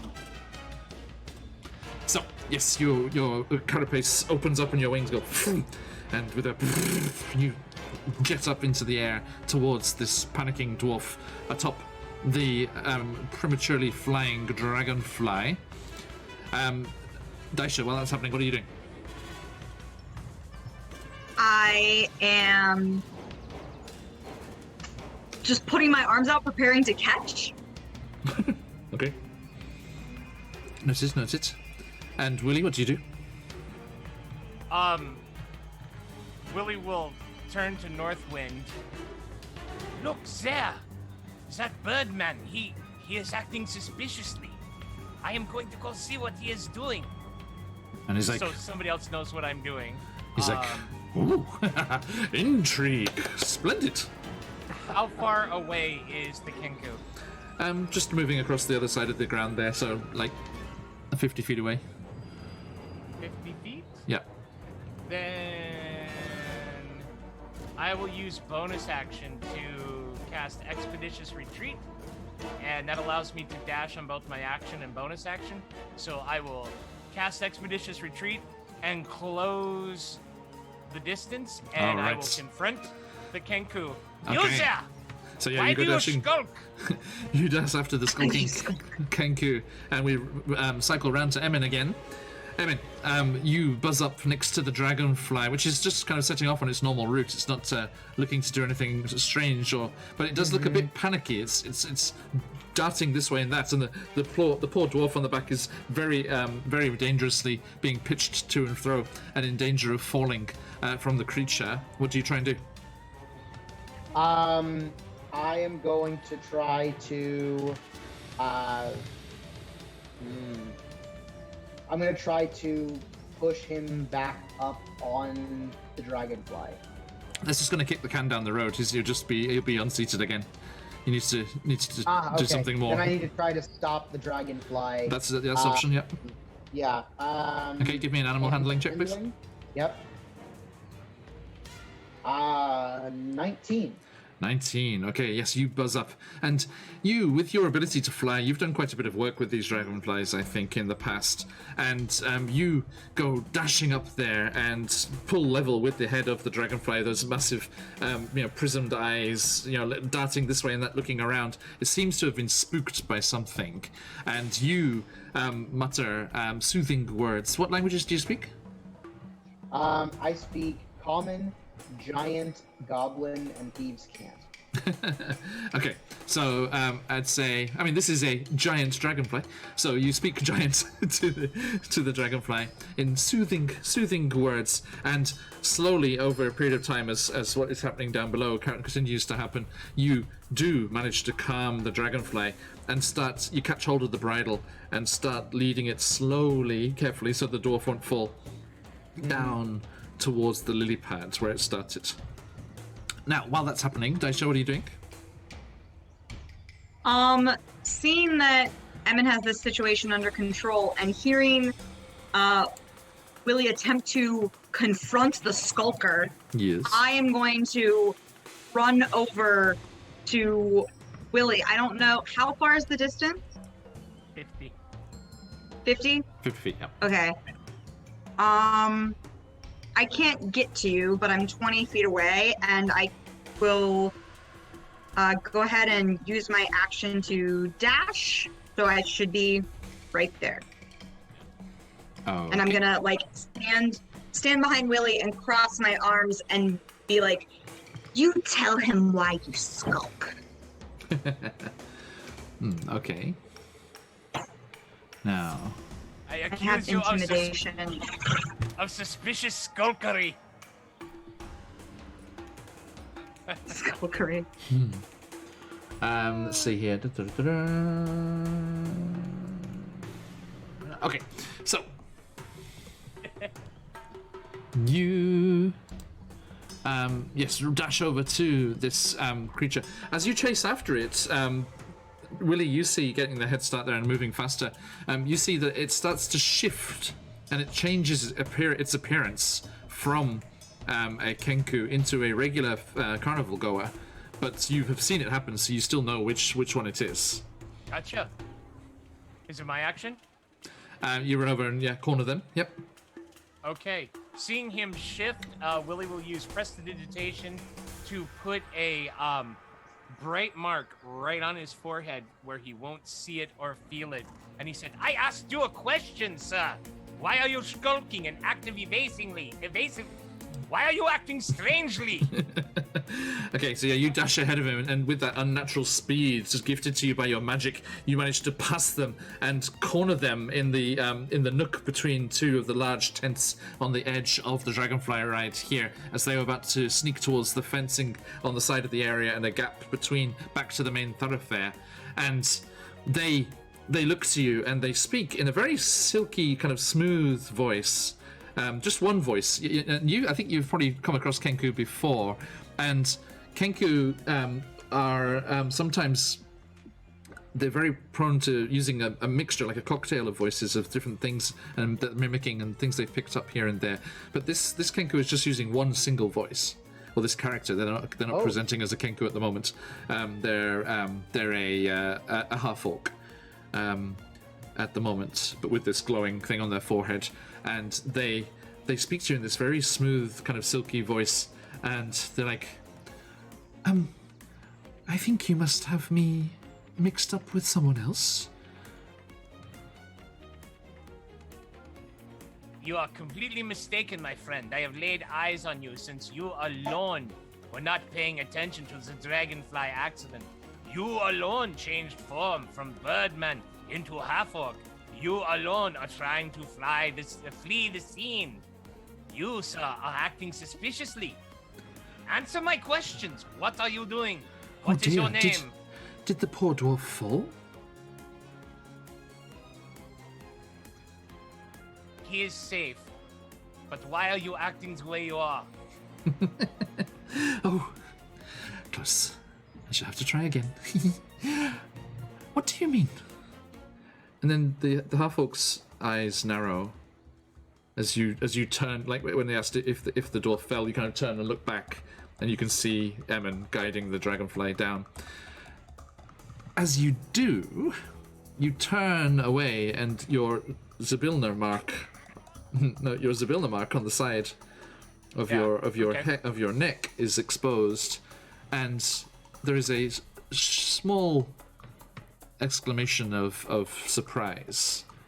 And when you turn round, the half-orc is craning their chin up and pulling the neck of their jerkin down, and in the crook of their Adam's apple, just below the Adam's apple, in the little divot there, they also have a trident-looking mark. I see you have been drawn here as well. At which point, Daisha's like, what's going on here? Yeah, just watching like, Hey, you! we're showing our tattoos. I'm like, I don't have no tattoos. Daisha, I think we have a misunderstanding, and this is an ally. Willie will remove the the spell mark on his head, and say, "My name is Willie Grimm. Your name?" I Kettlestream. Kettlestream. And what brings you hither and yon, Kettlestream? And I'll be watching him, using perception to see if he responds when I drop the names of the two regions in why can't I remember the name? In Prismia. Mm-hmm. They don't seem to react to that in any particular way that you can spot. Okay. But as you ask the question, they do seem, willing to share their story. Let's have a look here. Now I get what my players mean when the music's going. I keep expecting him to sucker punch me. This is just the chase music. It's not the combat music. Okay. I just put it on for the. I should chill it out for the sake of this conversation. Hang on. Thank you. No, I'm not anxious. Why am I anxious? You're anxious. Prepared to roll for initiative. Yeah, right. Is better? Thank you. No. I take that back. No. I've watched too many of your streams, John. I am now terrified. You see them kind of like do that bird, tilt cocked head look at you, and they're like, "You too have been drawn here. I think perhaps you too feel her absence." I do. Yeah. We are alike, and he gestures to the mark. We share a patron of the Archfey, do we not? It would seem to be so, Kettlestream. And are you aware, as I, that something is amiss? Indeed. What do you know of what has happened to our patron? That is why I have come here. Recently, I have sensed a disconnect. She is unavailable, as usual. More than usual. And I came here seeking to question the carnival owners. I need to know more about what is happening in Prismia. But they just kept giving me the cold shoulder. I'm sure they know more than they're letting on. Last time I came here, for I have tracked down the carnival several times since Sibylla went quiet.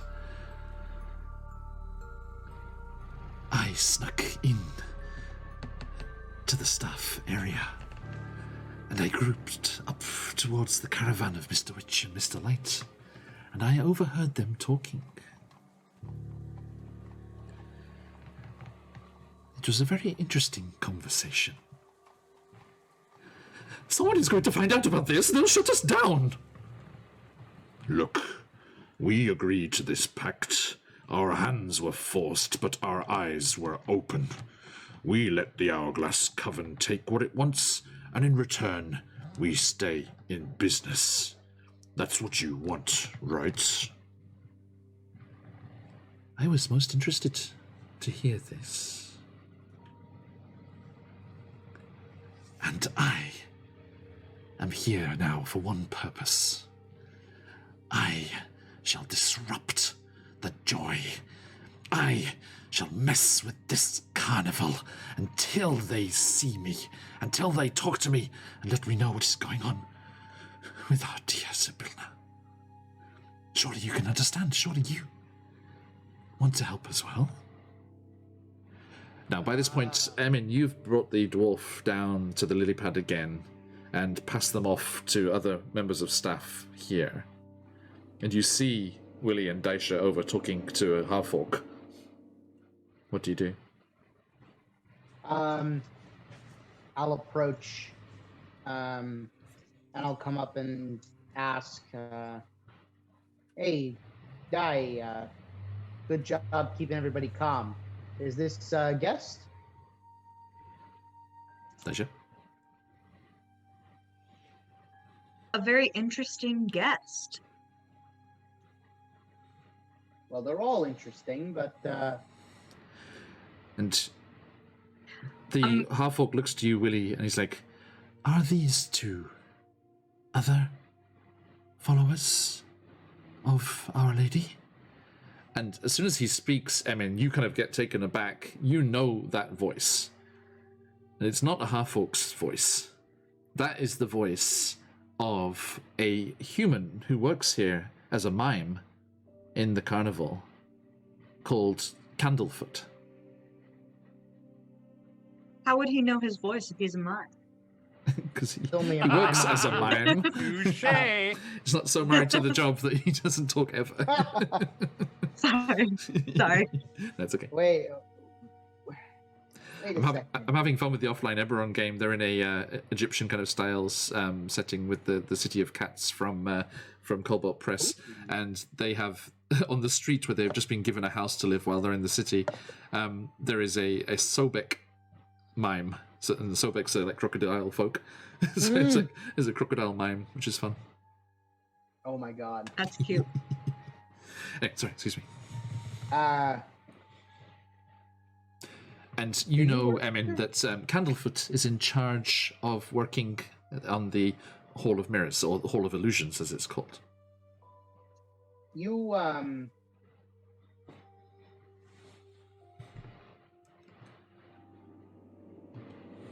do you know Candlefoot? I'm sorry? Look, your voice. I've been here long enough that I recognize that voice. It's a good imitation.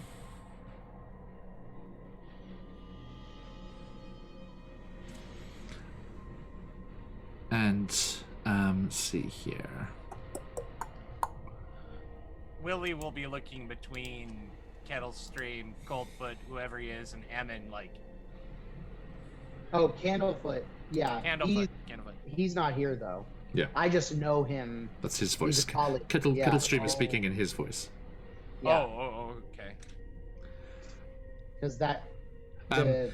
Kettlestream says to you, Emin, he's like, "Oh, you recognize this voice? It was fun to take. You could take a joke, right?" And he reaches out and he touches you on the arm. I need you to make me a. Let's see.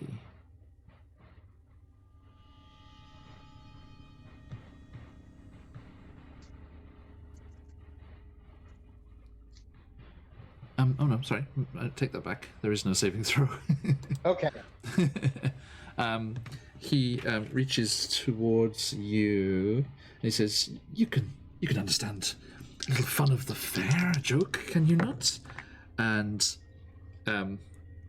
with a little splash of magic, which you do not know, you're not aware of, he cast friends on you, and gives him advantage on a charisma check. So he's trying to persuade you here. So that gave me a 24.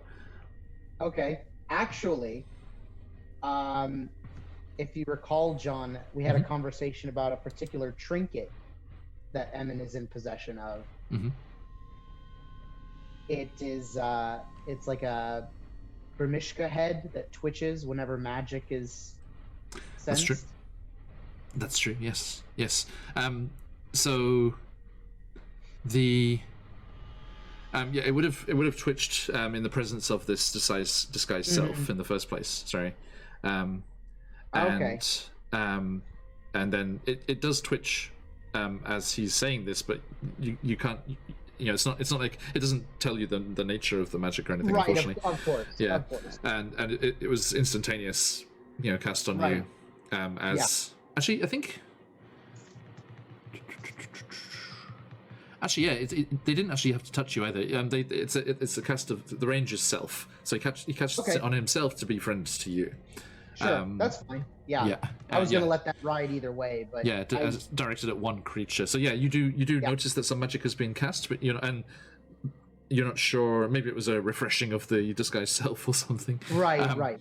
And yeah, you don't know the nature of it, unfortunately. But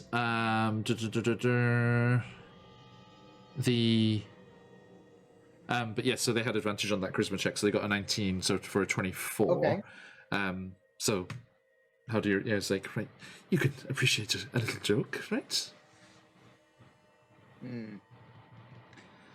It's not like suggestion or anything. It's like Right, it's like, right. It's a It's natural, not something that natural could be persuasion. contested. Right, yeah. Magically augmented natural persuasion. Yeah. Every day of my life.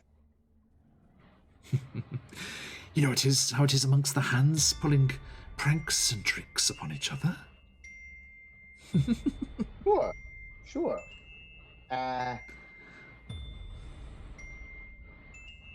My friends seem to be terribly interested in you, so I was just curious.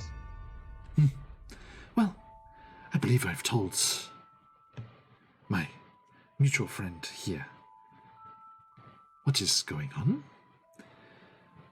Look, you. I do not know the nature of your connection with Our Lady, but mine forbids me from entering Prismea. Are you able to do so? Whoa. We're moving pretty fast, my friend. Time's a wasting. Something's up. We should not leave it languishing. I can't disagree with that. Are you Yeah, it could be a saying problem. you are not alarmed by something happening to the owner of your carnival? Maybe Mr. Witch and Mr. Light would like to hear about their members of staff and their disinterest in the predicament of Our Lady. Now, you get me wrong. And he's going to try and intimidate you, but still has that advantage. Okay. That is 21. Wow, okay. That is not something that I can really contest either, is it?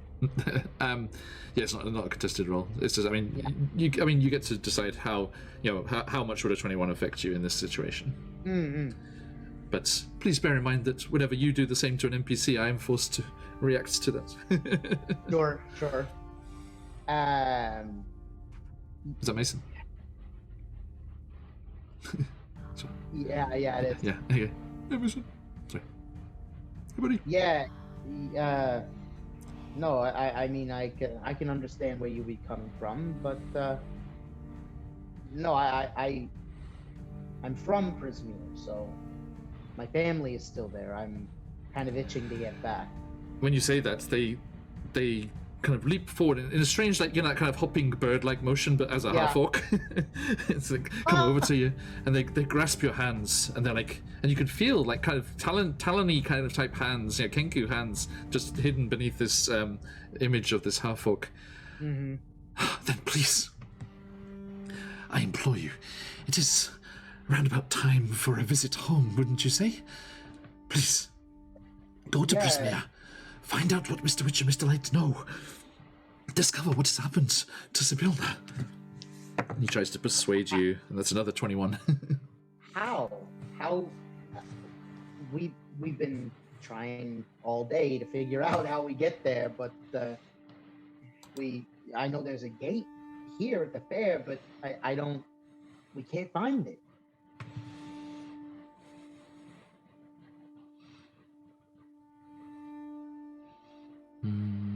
Let's see.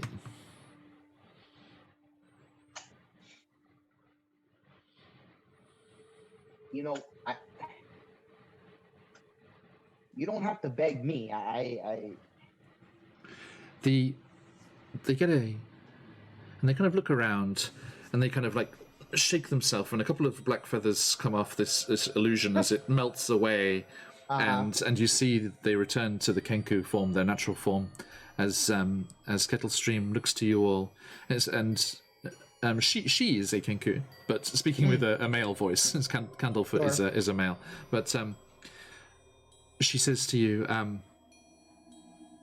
as the little beady eyes kind of narrow conspiratorially, she's like, I know just what to do.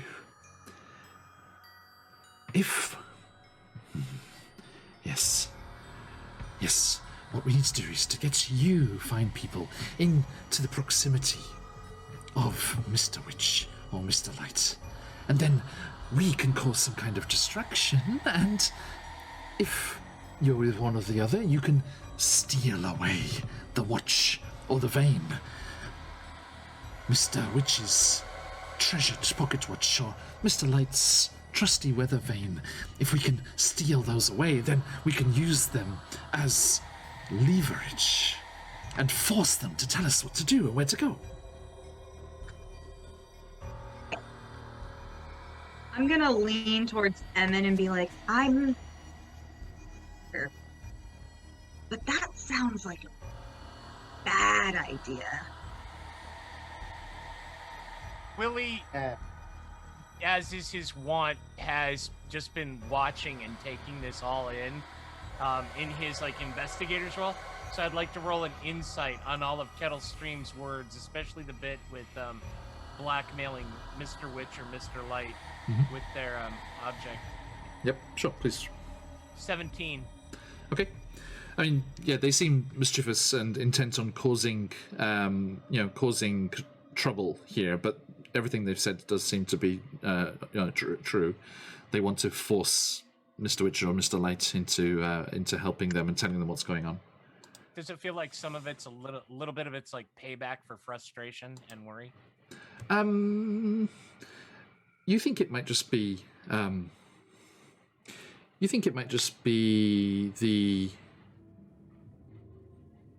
the way that they are. I mean, you know that not all warlocks are studious, such as yourself. There are mischievous Jester.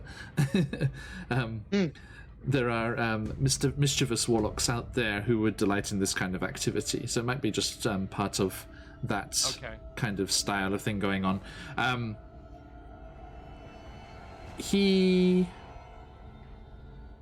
By the way, after a minute, Emin, that magic fades and you become aware that you are being influenced by Kettlestream. So deal with that as you will. Hey, listen. I feel like I've been around here long enough that,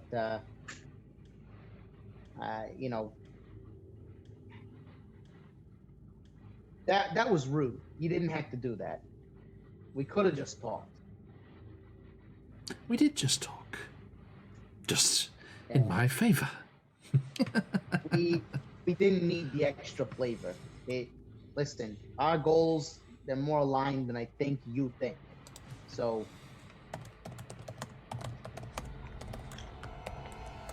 try not to do that again. Well, you go about your business and I shall go about mine, and I shall force those Shadowkai to talk to me one way or the other. If you want to be boring about it, then be my guest. It ain't a matter of boring. Then help me. Help me find what's happened to Sibylla. I need to know. Put it this way. How about I give you back Candlefoot's voice? I'll give him back his voice if you help me. Seems like a fair deal? Sounds like a ransom to me. He looked oh so crestfallen when I took it away.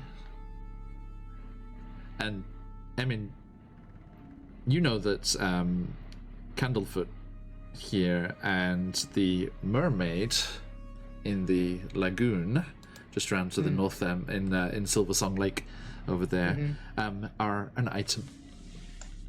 And you are concerned that Candlefoot losing his voice would be a problem, certainly for his own esteem and view of the situation there. You're pretty sure that the mermaid, hang on, let me grab her name. Excuse me? The irony, however, is rich. Yeah. You're right. I feel it. I'm there with you, Charlie. Palasha. What is it? You know that Palasha wouldn't hold it against him in any way, but you know that Candlefoot would be dismayed and probably scared to disappoint Palasha with a lack of voice. Although he is, as you say, very equipped to communicate in other ways. All right. Look, I I caught an image of the mermaid like, you're stuck in a box again. Okay, tug of war. Oh no, the roof's falling on. What do you want? Yes, good. Well, you see, Charlie, it's ideal because our friend Palasha here is ideally set up for Candlefoot to do the invisible glass thing. Look.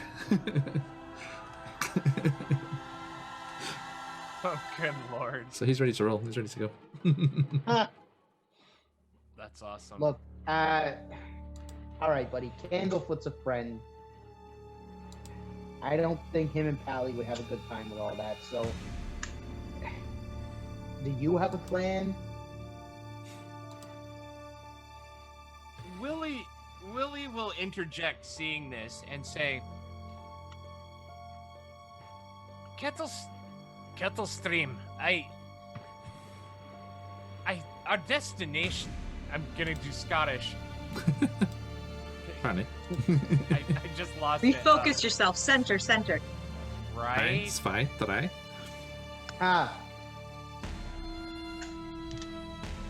Our destination is the same, but I think that we are going to differ on the roads we want to take. We would prefer a less offensive or invasive approach. And I think if you would seek us as allies in solving our mutual dilemma, that perhaps as a show of good faith, you'll make a gift of Candlefoot's voice back to prove to Emin that you are somebody who can be trusted and want to be a friend, instead of using it as an item of leverage. The decision is yours, but were you to do so, I think we would be more inclined to say, yes, you are somebody that we are willing to ally with, so long as we conferred before any sort of mischievous or harmful acts are enacted upon the carnival. Because after all, those who would be hurt are innocents. You need to roll me a persuasion check. Yeah. Nat 1. No. Nat 1. It's a 5. Oh, but that was such a good speech. Folks, I was persuaded. if you got him, let him fly. No! Oh well. And Their eyes narrow. You sound like that washed-up old fool. Perchance are you a disciple of Madrik? I am. And he is not an old fool.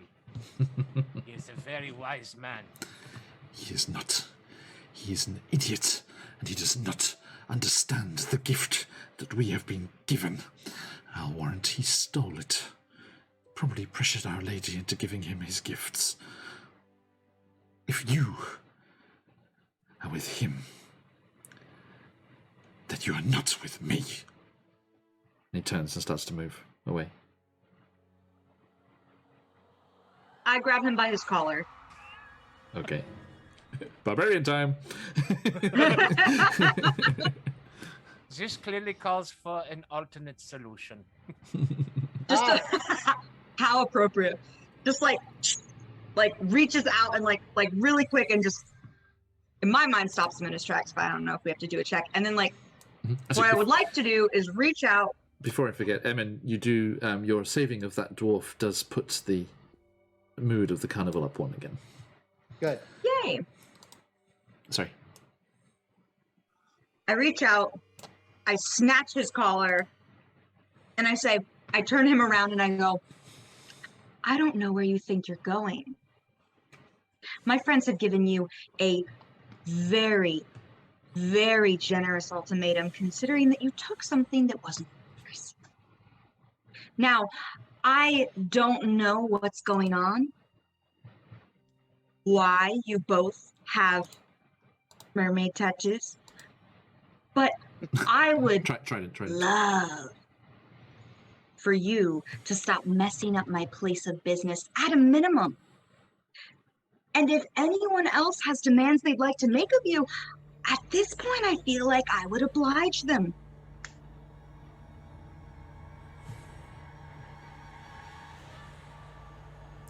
Okay, now the DC is higher because of the failed persuasion, but roll me an intimidation check. Oh, sorry. It's okay.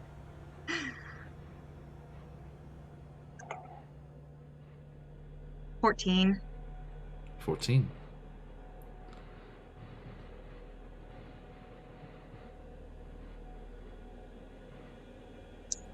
Okay.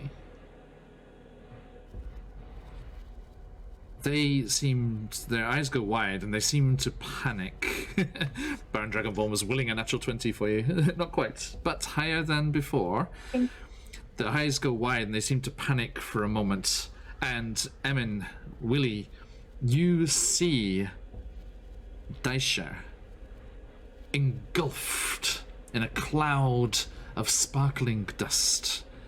And Daisha, I need you to roll a Constitution saving throw. Oh, okay, yeah. 12.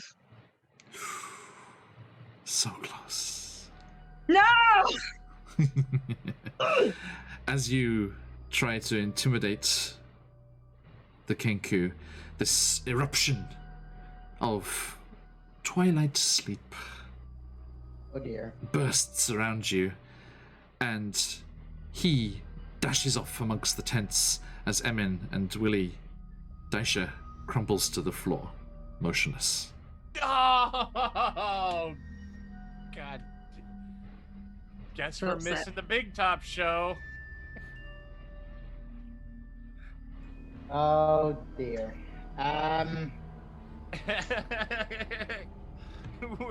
We're gonna wake up with like empty popcorn cartons, trash, and sun coming up. So, All right. what do you do? Well, Daisha's lying just motionless on the floor. yeah. M's gonna Thanks, look at Willie and be like, okay, well, we cannot let the other guests see this. So what I'm gonna have you do, you're gonna help me carry Dai over near the feasting orchard. There's a back way right here. Emin, that blue-bearded dwarf actually is coming over to thank you at the time, and he's like, oh, that was a most frightening experience. But at least I'm not so scared of heights as to pass out. Yeah, she saw what could have happened and a little faint of heart, but you know, she'll be all right. Well, Are you okay? he pats you on the shoulder. Yes, and I thank you. On, into the carnival. Good. Have a good time. I will. Willie will beaming. lean down and take the last of his cup of tea and pour it on Daisha's face and pat her on the face. Daisha, that wakes you up. You wake up spluttering. I'm wet. Yeah, well, you were asleep. Okay, I guess this is better considering I'm at work. I would say so.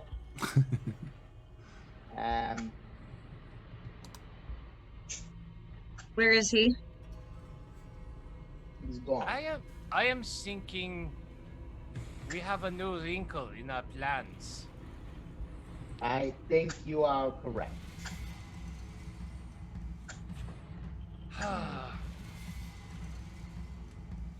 I am also thinking Madrick is not an old fool, and I am not liking that guy.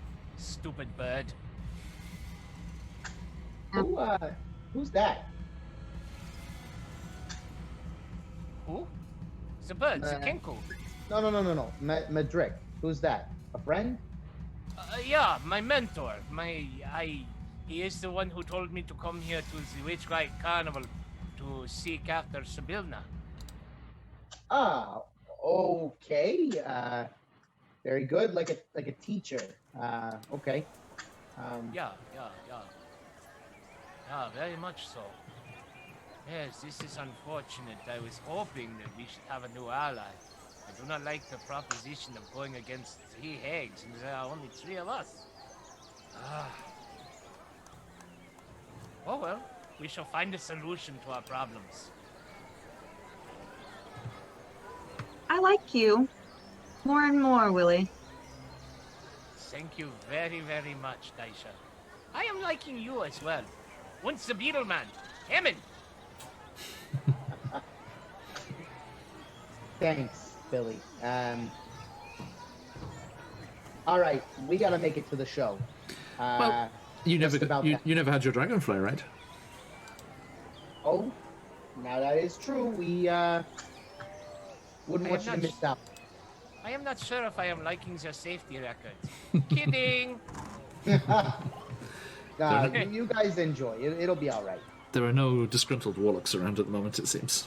Right. All right. Yeah. Willie gladly runs to the closest empty dragonfly. Yeah, he used For Daisha. Kettlestream used speak with animals to panic the dragonfly. Ah. Gotcha. I very groggily walk towards the dragonflies, just fine. It's kind of shaking your head, and there's still some of that dust and sparkles in your hair. Just shakes out and just makes you sneeze a little bit. Very hissy sneeze, you auntie.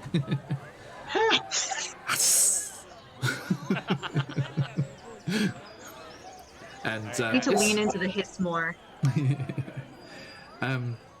Okay, so yeah, you make your way over there, and you are shown over to a couple of the dragonflies, and you are securely, they're being very, very careful, you are securely fastened into the harness on the back of these giant creatures, and as you do that, where am I at here? Oop. Yes, you kind of smile with delight as the wings just buzz around you, and there's that kind of lurching feeling in your stomach as you're risen up 20 feet into the air, not too high. And Emin, you kind of buzz up there next to them and keep pace with them. So you've got these 2 giant dragonflies with Daisha and Willie, and then Emin flying in between them. They set off anti-clockwise towards the feasting orchard and round the figure of 8 that is the carnival. So, first, you go between the feasting orchard and the carousel, and you see the unicorns going around, and you see Diana down there sighing to herself. And then there is the feasting orchard over on the side. It seems another round of the pie eating contest has kicked off, and there are some people taking some custard damage and doing their best in that contest. And as you go around the thoroughfare, the river branches off and intersects, going through past the carousel across the top part of this map here, and you see up in the top north corner there the gondola swans. Actually, let me zoom in and just travel around with you as we're doing this so people can get a decent view at home. So yeah, first you see those gondola swans, these beautiful, majestic, swan-shaped boats gliding around the river that goes around the whole exterior of the carnival. And then you see Silversong Lake with its huge clamshell stage, where Emin, you know that the mermaid Pasha likes to perform her beautiful singing. And then it carries on around, and you see in front of you the arching, the tall tops of the main tent with the beautiful stars on top there, and you can see that preparations are underway. And Daisha and Willie, you get a glimpse into the secret staff area in the back there as well. You see various barrel-top wagons circled around a central fire, and several off-duty carnival hands are spending some time there and relaxing before the big top show kicks off in a short while. As you make your way around to the central area, towards the ticket booth again, you see the Calliope there, whose music is mystically audible throughout the whole carnival, and you see that it is being operated by a large orangutan in a rather snazzy jacket, and like an organ grinder's monkey, but the monkey is the organ grinder, and is doing the Calliope there. And Emin, you know that there was a human organ grinder, and something went terribly wrong, but you never actually quite found out what it was. Maybe if you head over that way later and talk to them, you can discover just what happened. Now that would be interesting. As you cross over and start going clockwise instead around, you come behind the ticket booth and you see the little whimsical central area of that southern loop. You can see the bubble pop teapot, and your dragonflies have to slowly arc out of the way as the top of the spout erupts a delighted carnival goer as they slowly twist and turn, encased in the bubble that surrounds them, and you see them looking around delightedly as this seems to be another way to experience the carnival from the air, as other carnival goers are lining up to go inside the teapot and be ejected from the top, encased in a bubble, to float through the sky before gently coming back down to earth later on. And your dragonflies, practiced in this, clearly happens quite regularly, move out of the way and allow them, and they kind of they like wave at you right from inside the bubble, like hi, and having a delightful time, not in any particular problem there. You also see, what you know to be the Pixie Kingdom, as we can see on our map there. You can see tiny little rides and the tiny little barrel-top wagons all circled there, and you know that this is a area that is all miniaturized and shrunk right down, and a delightful little miniature attraction at the carnival here. And as you curl around the bottom there, you see the roller coaster, the mystery mine, with its strange entrance and exits with nothing in between as the carts go through and around. You hear the screams of the carnival goers, delighted screams, as they go through into the large dragon's mouth. Whether they are confronted by Tiamat on the other side or not, we're not sure. But and as they as you loop round there, Daisha, you said you were interested in trying to control your dragonfly. Are you doing that at any point, or are you just letting it go? I think I'm, for the most part, just letting it go. Mm-hmm. I would try to bank the dragonfly towards the snail racing once we got over there. Okay, just before you get to that point, you see the river curling round, and as some more of the swans, serenely making their way around the outskirts of the carnival here, and you see a couple of stands there, just beside the entrance to the Pixie Kingdom. There are a couple of side attractions here that look like they could be fun to try. There is a ring toss, which has what are they called? Charlie, do you know? It's that rabbit with the little cyclops type, with the unicorn kind of horn. The jackalope. Is it jackalope? Yeah. They have the A US. pointy rabbit. What's the D&D monster called? Is it the same? Oh, I don't know. Let's have a look here. Just a moment. See if I can find it. Oh no, they're called Almirage. Almirages, yeah.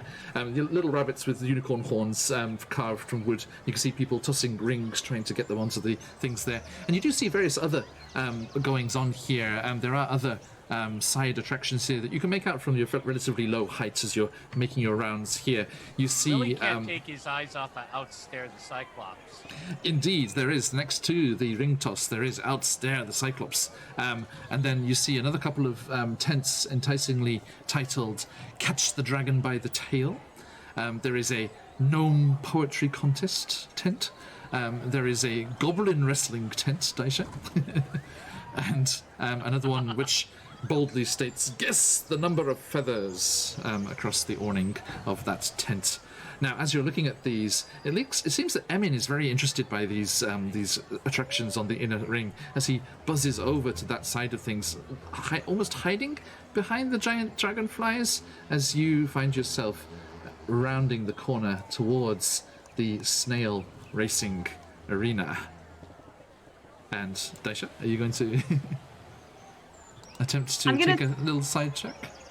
Yeah, I'm gonna attempt to like bank over that way, bank my dragonfly that way. Okay, please. Can you Tokyo give me drift over there, if you will. give me an animal handling check?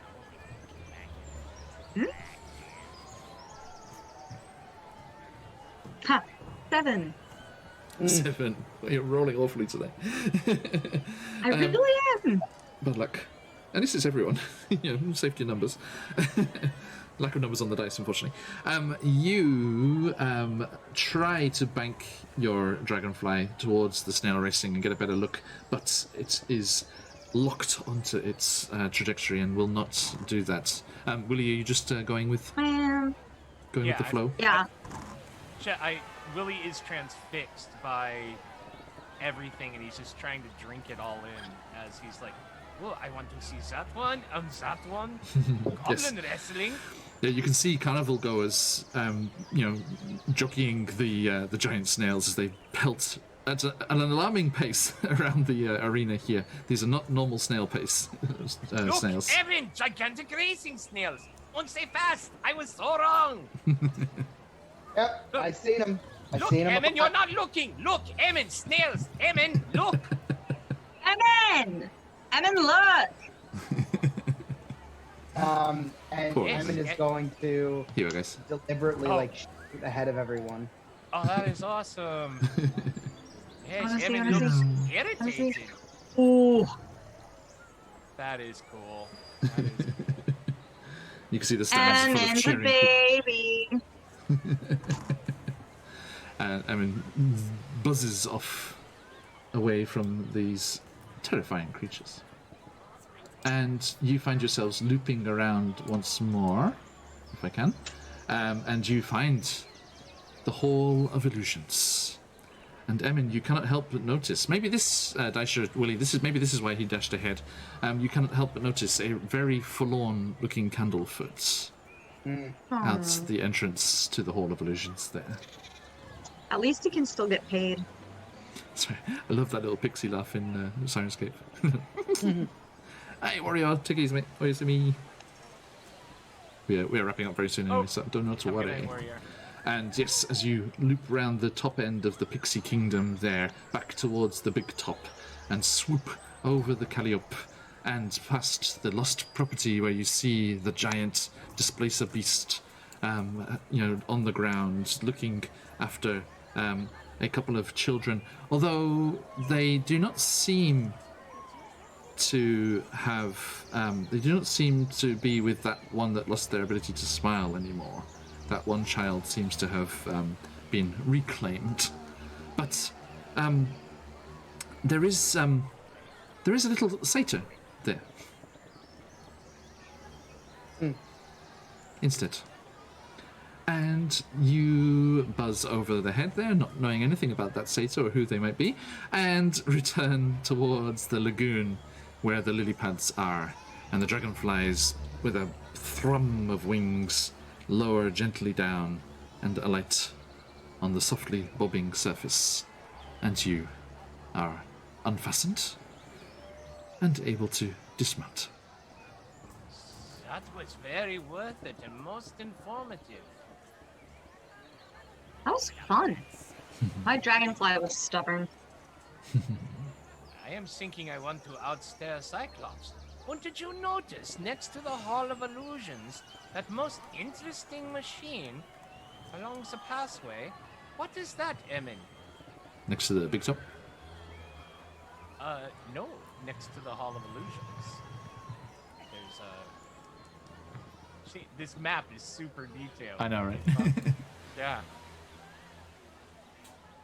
On the north side of the Hall of Illusions, I saw a most interesting machine. Oh yes, I know what that is. Yeah, that, if I remember, I think it does fortunes? I'm, not entirely sure.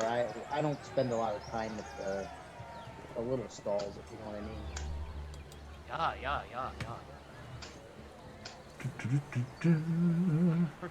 I want to be bigger.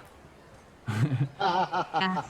Yes, you saw As you went past it, there, Willie, you saw with your very good passive perception that there is a mannequin of a raven-haired woman inside with a green flowing cape hovering in the cabinet.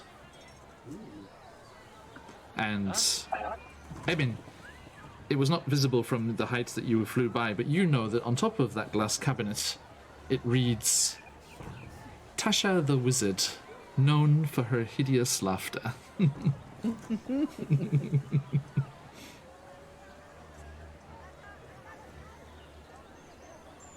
Yeah, that's a magical piece of equipment, all right. And then where are we at with time? Yeah, we gotta go. And yes, as the dragonflies are light and you are let off the ride, you quickly make your way through the thoroughfare towards the big top, and you can see that lots of other carnival goers are all streaming towards it and into the large tent in time for the start of this grand show that is about to kick off. And as you make your way in that direction, you... Excuse me. You are gestured towards Emin by Durlagron, the displacer beast at the lost property there. As you're running right past it. Hey, I'll catch up. You guys go ahead. And Daisha, Willie, you join the flow of people. You see the Calliope there, and there's just this large monkey. Let me get the proper description. I don't want to. So yeah, there's just this merry tune spilling forth. Hang on, there we go. Oh, actually, Emin is gonna say, on second thought, Billy, I need your help. Yeah. In learning to pronounce a W. Yes, how can I help you, Emin? No. Durla needs my attention, but. Oh yeah, say hello to Durlagron. Most noble beast. Yes, fantastic. However, there's a bit of a language barrier, and I think you can help. Yeah. You do not speak the Sylvan. I am more than happy to assist. Daisha, you're kind of curious about this Calliope, and you just kind of keep on walking in that direction, waiting for them to catch up. And you see, there's a merry tune spilling forth from the instrument, which is on the back of this brightly painted wagon parked up here in the central part in front of the big top. And people are smiling as they walk by on their way to the big show in the main tent there. And you see a large monkey wearing a cloak covered with buttons, turning the handle at the wagon's rear, sending the music into the air from rows of golden whistles along the side of the instrument. As you are watching this show, a goblin dressed as a ladybug comes toddling up to you and rattles a tin cup.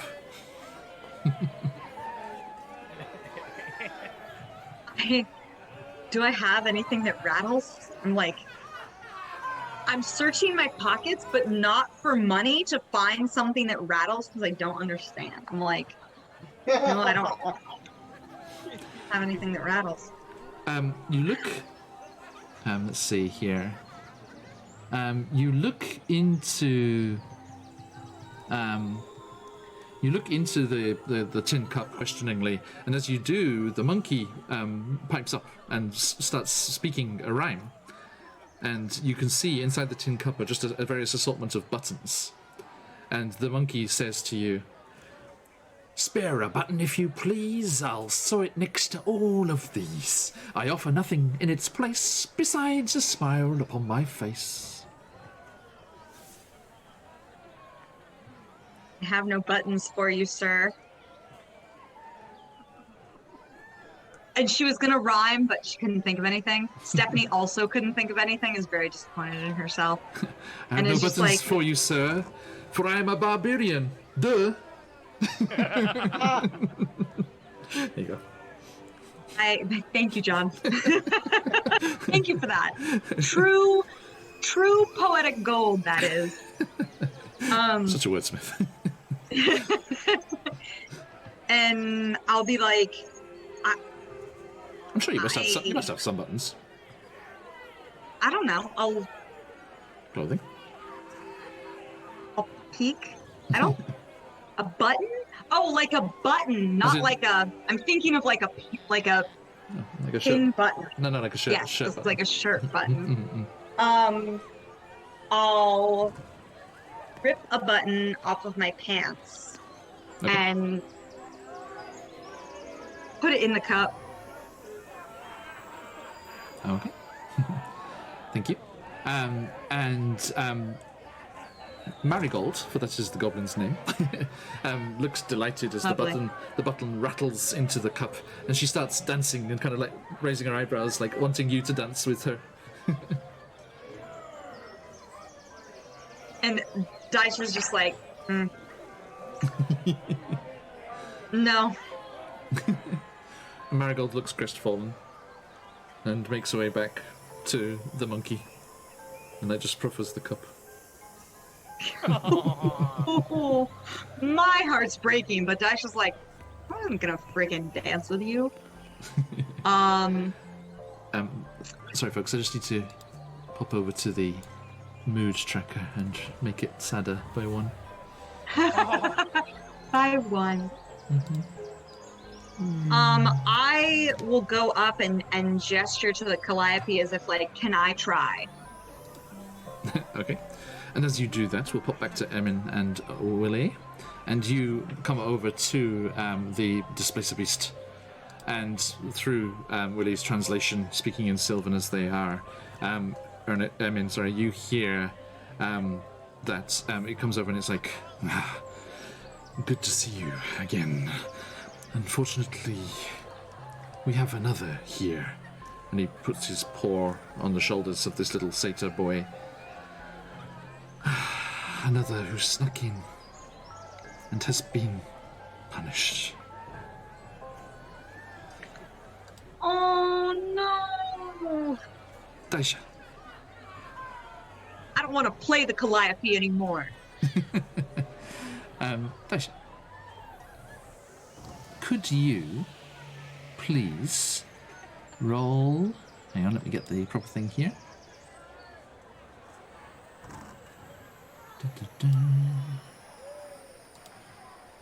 Please roll me a d8. Yeah, can do.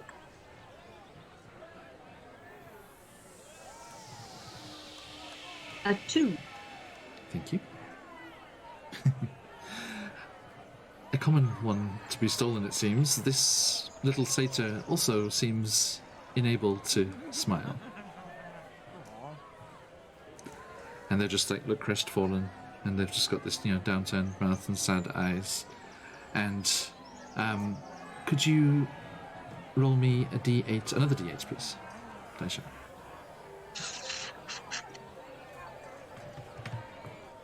That would be another 2. Okay, thank you. All right.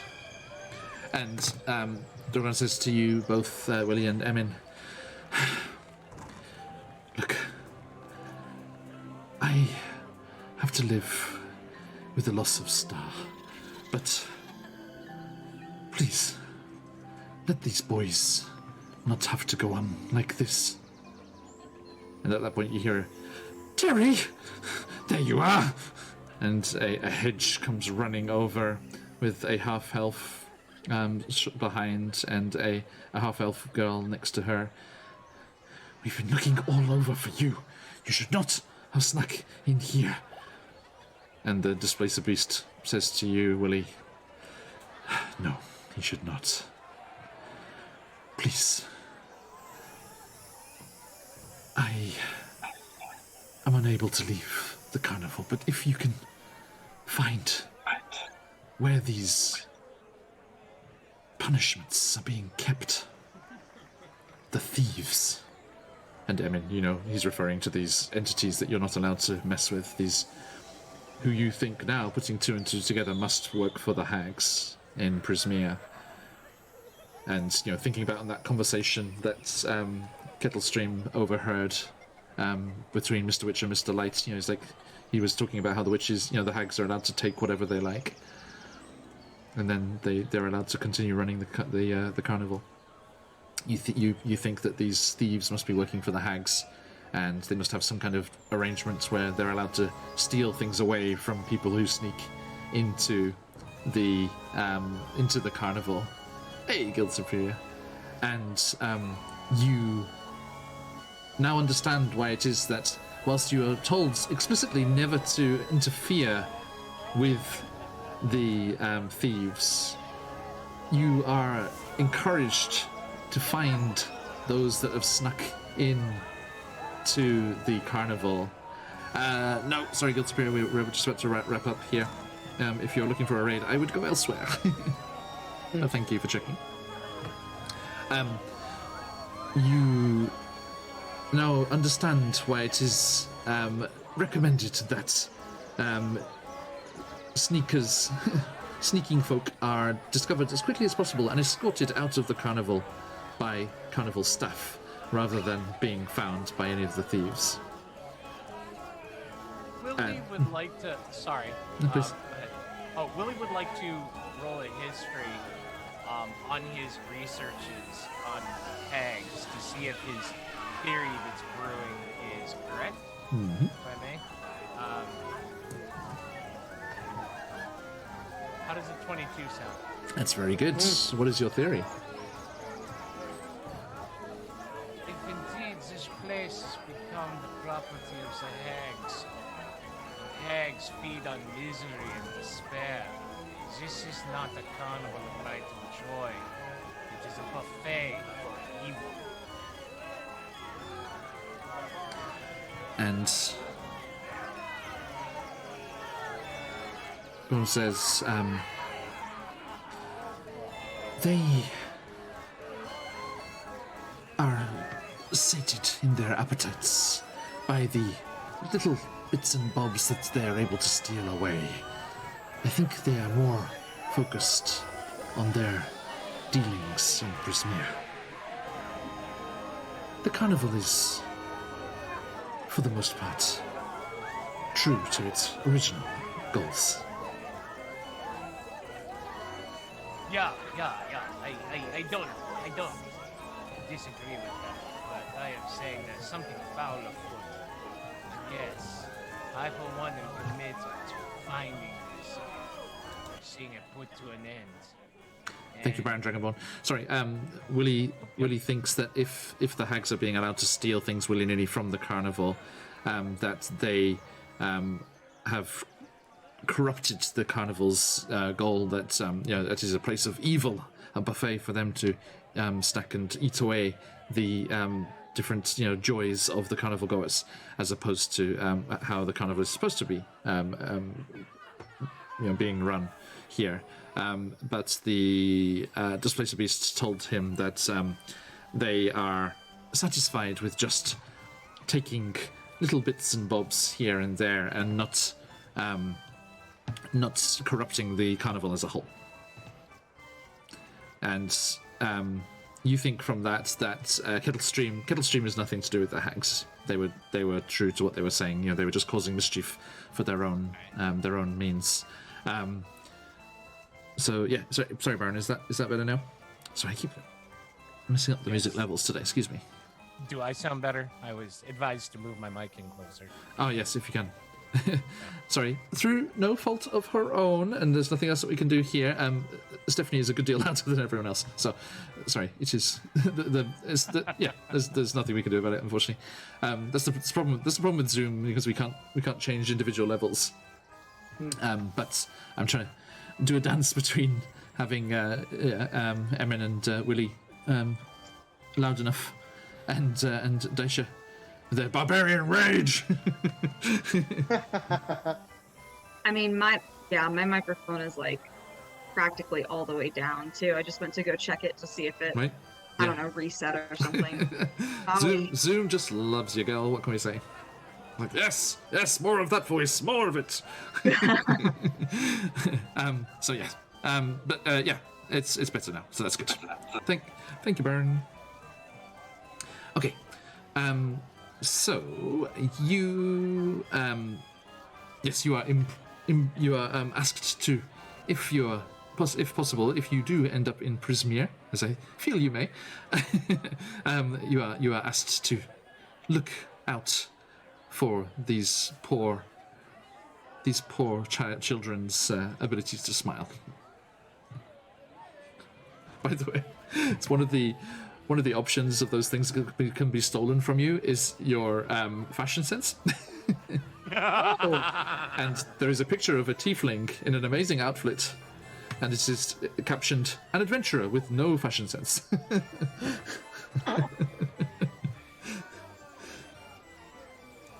It's amazing. God, a fate worse than death. All right. So, you finished that, and so yeah, what do you say to that imploring? Oh, me. Emin. Yeah, Emin and Willie. Yep. All right. I mean, without a doubt, we have to. We have to do what we can. Delagron. Sorry. I don't think we will do what we can, Emin. We will do what we must. And Delagron, like, purrs, in a satisfied way, and nods to you, Willie, and bats that mirrored ball towards you. And if You don't even need to ask, Great Cat. We will find your child, and if possible, return him to you. Please do. And this hedge is still talking to the little satyr boy. He's like, look, there's no need to be like that. It's not like I shouted at you too. Look, we're just happy to see you. Come on, let's see if we can't enjoy the rest of this evening. And the four of them, after bowing nervously at this giant displacer beast that they have not come across, although they, the folks of Elturel have seen some shit, having spent time in the Nine Hells with demons and devils trying to tear them to pieces, and plague cultists attacking them in their blacksmith. That was a different thing. That was the Aboleth's fault as well, wasn't it? Oh yeah. Yes.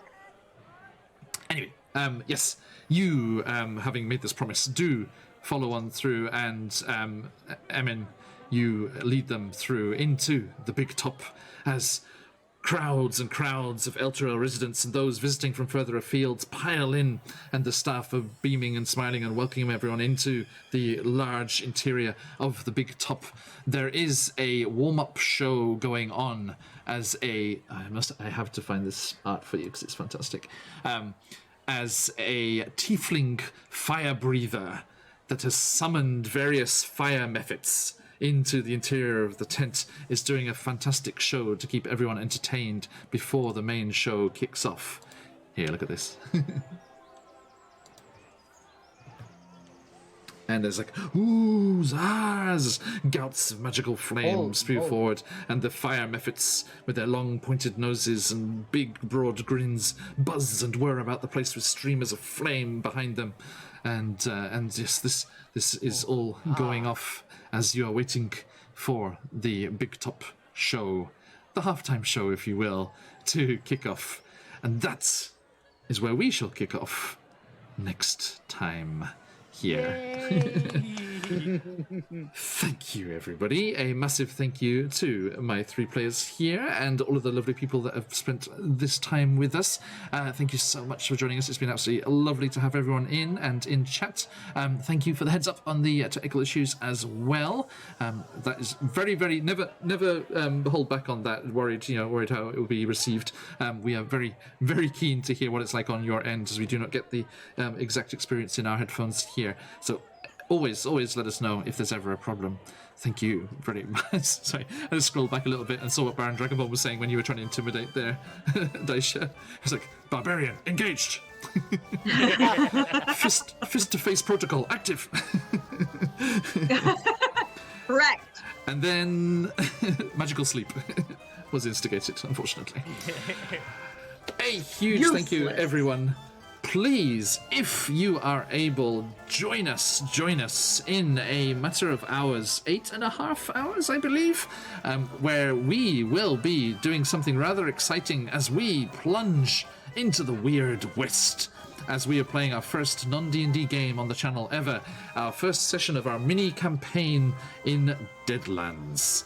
Come and see us as Rootin' Tootin' Cowboys dealing with whatever eldritch horrors and occult goings-on our friend Josh, player of Firemore and Tuln in our other games, has got lined up for us. We cannot wait to give that a whirl. I am joined by Patch from QuestJunkiesUK, Chase, who you'll recognise from Rime of the Frost Maiden and our summer mini-campaign, Swag, who's in our offline game, so a rare chance to see him playing on the channel, and also the fabulous Josh the Pirate from Corsair's Cove, a special guest for this mini-campaign here. Thank you, Robblejax, as are we. Do join us as our regular slot, the normal slot that we have, like for Barovia and Frost Maiden and all of those things later on today, or tomorrow morning, if that is your thing. A huge thank you to everyone that's been with us today. It's been an absolute pleasure as always, and please, if you're able, do join us again, not only for those cowboy antics, but also tomorrow, Saturday, for me at least, tomorrow, as we are back in Baldur's Gate, a little ways to the west of where we are here in the carnival, as our Candlekeep Mysteries crew continue to play through the Arcane Library module, the Demon in the Mirror. Fantastic stuff. And Baron Dragonball, I want to watch it, but want to make sure I have an alarm for it. So checking out the time there. It's that regular time slot that we do, Baron. So it is 10 p.m. in Japan here, so 8 a.m. On the East Coast of the US. If you are US based, sorry, I'm not sure where everybody's at. If you're in Europe, I apologize. Oh, no, that's a good one. It's lunchtime in Europe. Sorry, this is the bad one if you're in Europe, so I assume you're not. Middle of the night for our European friends here. Hence a lack of Thamior in chat. No Netherlanders here at the moment. So yeah, thank you, Baron. I hope you're able to join us. I will be sending a at everyone to the Discord. Folks, if you want to jump in or follow us Discord, do give us a follow if you're not already. 7 a.m. your time. Excellent. Okay, not too hideous. A little early morning cowboy antics. All right. Rovojax is GMT +8. Oh yeah, you must be close to us then, Rovojax. Over this end of the world. Great. So yeah, just an hour. You're just an hour behind us. So yeah, you must be based around kind of like. Are you? Like Western Australia? I forget where people have come through. Like you maybe know us through Dag or AJ or someone from Western Australia, or do you know us through Carney, even Taiwan or somewhere around there? Who knows? We've got so many wonderful people from so many wonderful places. It's absolutely lovely to have everyone around the place. In the Philippines. Great. Welcome. It is a pleasure to have you along for our adventures, wherever and whenever you can, everybody. Thank you so much. But yes, I will be sending the alert when we go live in the Discord, as usual. A massive thank you for joining us today. And as I said, yes, do join us for Candlekeep Mysteries next Tuesday for Rime of the Frost Maiden, Wednesday evening or Thursday morning for Out of the Abyss, and Thursday back through the mists into Ravenloft. And that will bring us all the way around to the carnival once more. And time for the big top show. Nice. Excellent. Okay. Thank you, everybody, and let us give you a little teaser for what's going on later today with our intro for that Rootin' Tootin' Wild West adventure that we're going to be having.